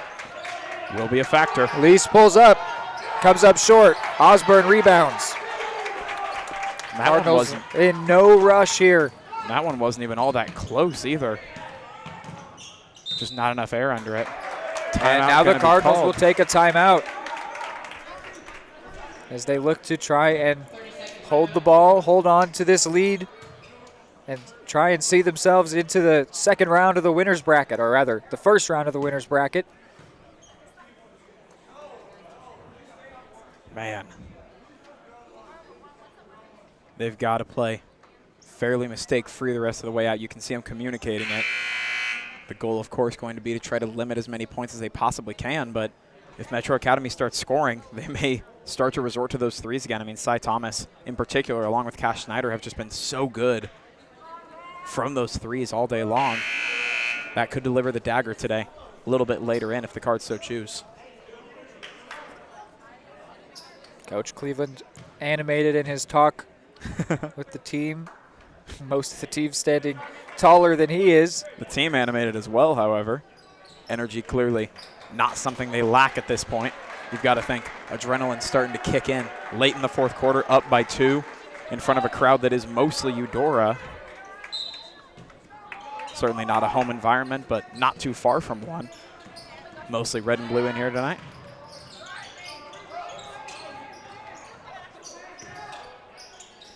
Jerome. Cardinals holding possession here really well. Looked like the Mavs might have been trying to foul. 8 seconds on the shot clock, though. Can't stand around forever. Thomas tried to find Seaman. Lost the handle on it as he tried to make that pass. And what could have stretched out the lead instead gives the chance to the Mavs to take it away or tie it up themselves. Farrell for Lease. 50 seconds in regulation, 20 on the shot clock. Moving it well. Frisbee. 10 now on the shot clock. Might try to go longer. A foul on the floor against the Cards.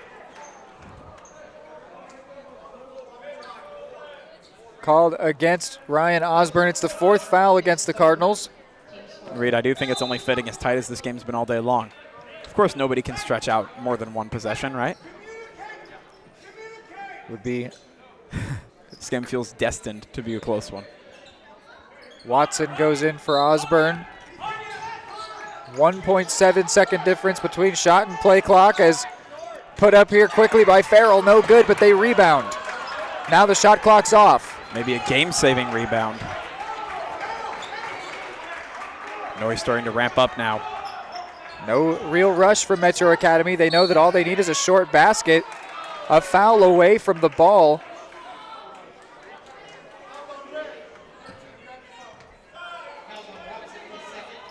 They call it on Connor Watson, his second, It's going to give shots. Sends Academy into the bonus and to the line. That's huge. Not a horrible idea. I don't hate that. It's really not. Because they have to make both, which they don't. They do not. And then they would have to rebound. So this rebound is going to be huge no matter what happens next. Regardless. But Kent misses the first, so they put Osborne in for Watson to get the height advantage. Mavs now to win it in regulation really need this free throw and the subsequent rebound. They don't get it. Osborne rebounds. Huge, and now he's fouled. Fourth foul against the Mavericks. Oh, the Mavericks needed a big step there towards victory for the Cards. Yeah, the Mavericks needed both of those sequences to really play out in their favor. Instead, they got neither of them. Cards putting themselves certainly not in game-winning position yet, but they've got themselves in a really favorable spot. And for a second, the Cardinals fans here were lamenting that foul from Watson, but now in retrospect, it was a really heady play there by the senior. That was massive. Send them to the line and it's that veteran savvy. Taking the possession away. And now we go into a timeout break here. Excuse me. 52-50. They've got possession two. Hayden, can they do it? What would it take? Yeah, they can do it, absolutely. It's going to take, 17 seconds for how quickly they can go up and down the court is really a decent amount of time, but they're going to have some serious urgency on this first possession to try to get, of course, up the court and get at least a basket for two. And then from there, it's likely going to turn into a foul game to try to get another possession, and whether they have to try, full court, half court shot, or if they're able to get a better opportunity, it's desperation time for sure. But it's so precarious. A 2-point lead, that's a short basket. It's not even not even a 3-point lead. No, not a difficult shot necessarily. If they can get in position, it's quite an easy one. And so it's going to be crucial not to turn it over, because if they try to kill out these last few seconds and the Mavericks take it away before the Cardinals add to their lead, they're going to set themselves up for any shot would be dangerous. Yeah. It's one thing when it's a 3-pointer, you can try and protect the perimeter, but when they trail like this, any shot they can set up, a short or a long-range shot, will be meaningful. So they're going to foul again, which puts the Cardinals into the bonus, sends Cy Thomas to the line. So they're hoping to pull off what we just saw the Cardinals do, which is get the team to miss and then rebound. But even if he doesn't miss, they would hope to maybe he just makes one, misses one, and then they can go and score a 2 or a 3 just to try and chip away. The main part of the strategy of fouling is just that it stops the clock, really prolongs those last few seconds. Oh, a big miss. Cy Thomas so close to knocking that one in. Would have certainly been massive to give them an opportunity to get a 2-possession lead. Newkirk goes in for Chaco. 15.6 to go. Thomas does go 0 for 2, but they don't rebound. Osborne might have put this one away. And they lose it again. Thomas takes it away, and he's going to end this one. Lays it off for Osborne, who goes for the dunk, but the Cardinals will win. 54-50, they do upset Metro Academy, and they move on to the winner's circle next round tomorrow. They will be taking on a Bonner Springs team for the third time this year with a 54-50 victory over the Metro Academy Mavericks. What a night. What a spectacular finish. Ryan Osborne being the centerpiece of it, but Cy Thomas having an amazing game. Errol Seaman, Cash Schneider being some standout performers. But what a great performance. The Cardinals get their 3rd win on the year, hand the Mavericks their 7th loss. And the Cardinals back into the win column. When we're back, it's the postgame show from an exciting victory and a doubleheader sweep for the Cardinals here in the first round of this Tongi tournament.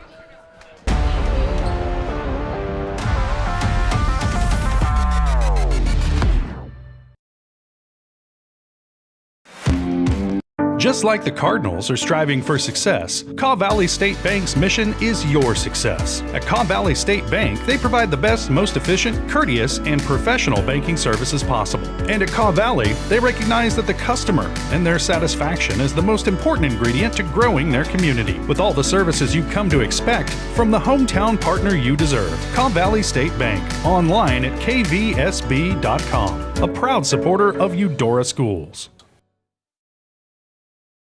High-quality foods, friendly service, great prices, and a connection to the community that is unsurpassed. That's Jean's Heartland Foods in Eudora. Family-owned, Jean's Heartland Foods offers a convenient one-stop shop, delivering the everyday essentials you need to specialty items from around the world. Jean's friendly staff is here to help you find exactly what you're looking for. You have options when it comes to feeding your family. Choose to support local. Choose Jean's Heartland Foods, 1402 Church Street in Eudora, or online at heartlandfoodstores.com. The MVPs of BBQ. That's Barbed Wire Barbecue in Eudora. Family-owned and operated, Barbed Wire Barbecue delivers great food and small-town hospitality at a valued price. High-quality hickory smoked meats, house seasonings, and time-tested recipes put Barbed Wire Barbecue a cut above the rest. Kick off your weekend with their delicious brunch on Saturdays and Sundays and enjoy game day your way with Barbed Wire Game Day Packs. Visit them at 601 East 10th in Eudora or see their full lineup of flavors at barbedwirebarbecue.com. Eudora Parks and Recreation is committed to creating community through parks, people, and programs. Their goal is to provide recreational opportunities for the community of Eudora that will enhance and promote a healthy lifestyle for all ages. The Eudora Parks and Recreation Department gives Eudora residents and others from surrounding communities the opportunity for family-oriented activities. Visit their website at eudoraparksandrec.org to view their youth and adult programs, leagues, memberships, facilities, activity guides, and more, and follow them on all social media at Eudora Parks and Rec.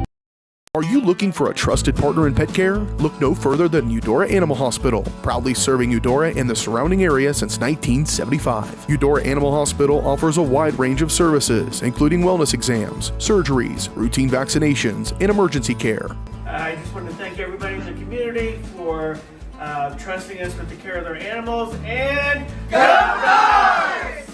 Schedule an appointment by calling 785-542-3265 or visit eudoravet.com.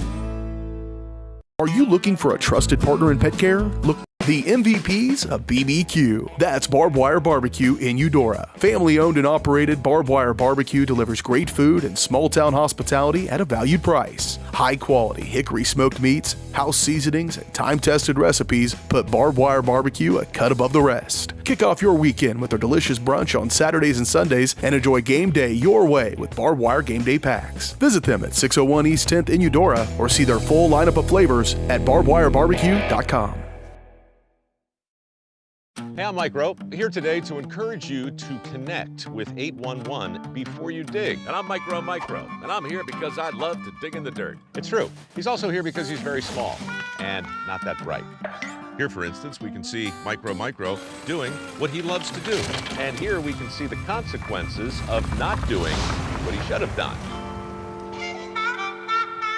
Dude, why didn't you call 811? I forgot the number. See? Not that bright.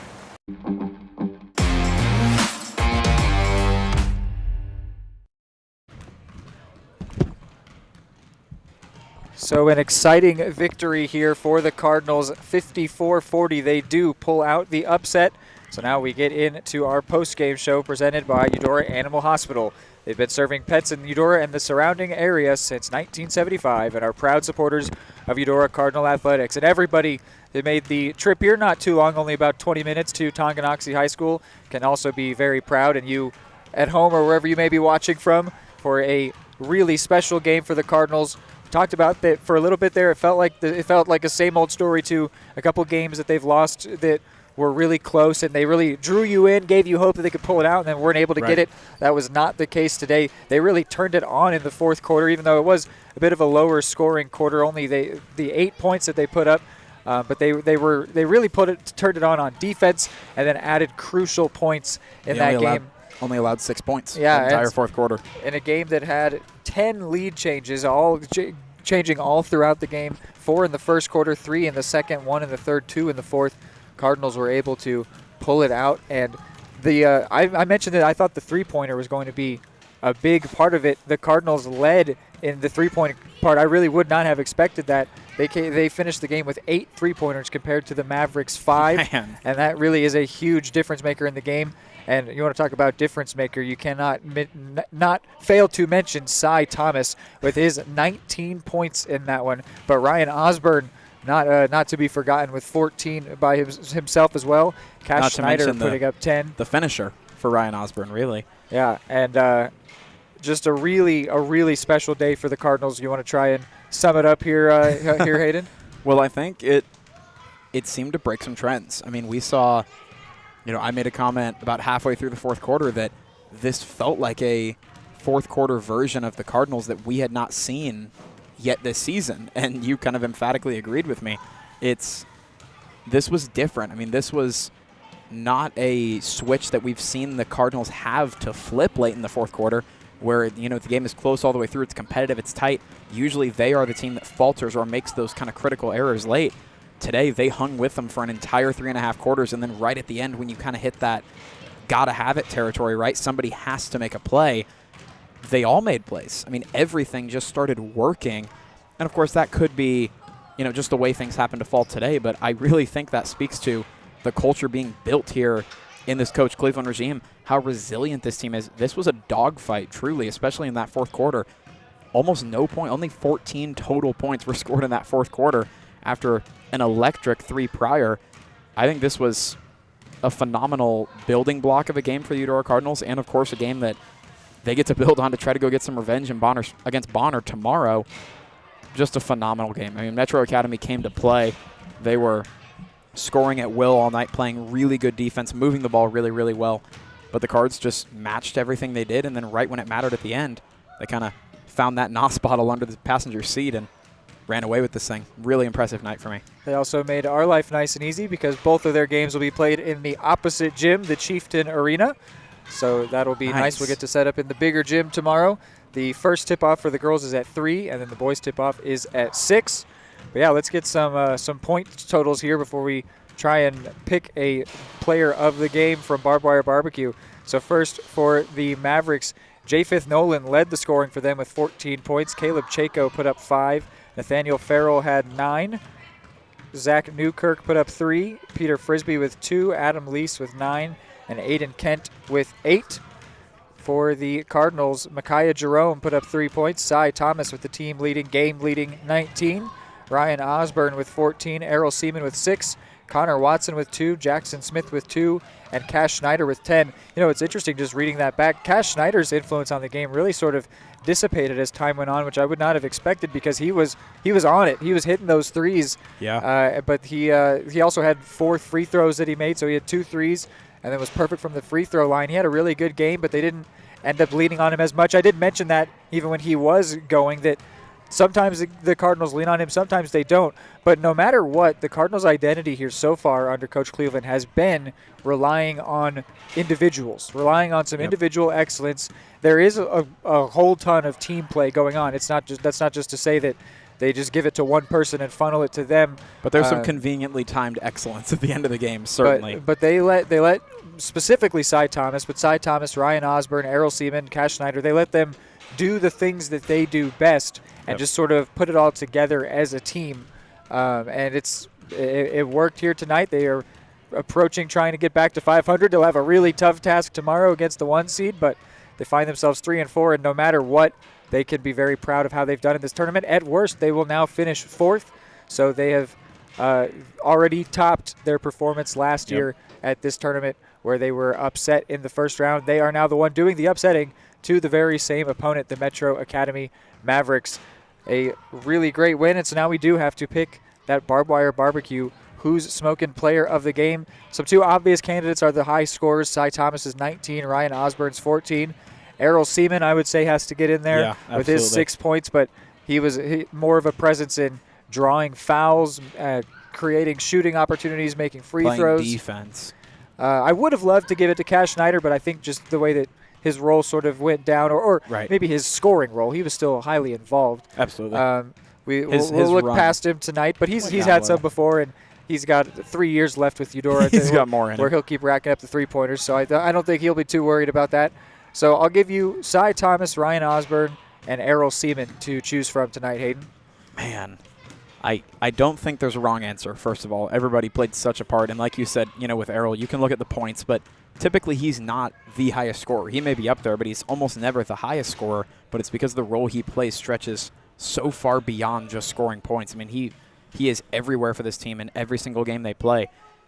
I do want to give a nod to Ryan Osborne as well for just being everywhere and not only coming up with points, but coming up with points in the crucial moments when they matter most, especially at the end of that game. He played a massive role in putting that thing on ice, had a couple of defensive turn of possessions where he played a big part in getting the ball back or bringing it back down the court to score. And Cy Thomas, of course, the lead scorer, just unbelievable all night. I really want to give this one to Ryan Osborne. I would love to give this one to Errol Seaman, but I think how consistently Cy Thomas was nailing those three-pointers and how consistently he was making near-grown men look silly right up near the basket. I mean, he was making phenomenal shots all night long, really led this team after earlier in the year. He's had some performances where he maybe didn't perform as well as he wanted to as one of the leaders of this roster. I think I'm leaning towards Cy Thomas for this one. All right, so Cy Thomas will be that player of the game. I really liked Osborne's performance in this one. That was my P too. I think his defensive play mixed in with the 14 points was really, really special. But it was a great team performance. That when you have 3 nominees out of a starting 5 and a bench, that tells you that it was a good team showing, and the Cardinals will find themselves with another chance to be the upsetter tomorrow at 6 o'clock. We will be there for Tourney Day 2 right here on Varsity Sports Live. So we will hopefully see you tomorrow night. Thank you so much for tuning in. For Hayden Harves, Reed McAvoy, go Cardinals, and good night. Thanks, everyone.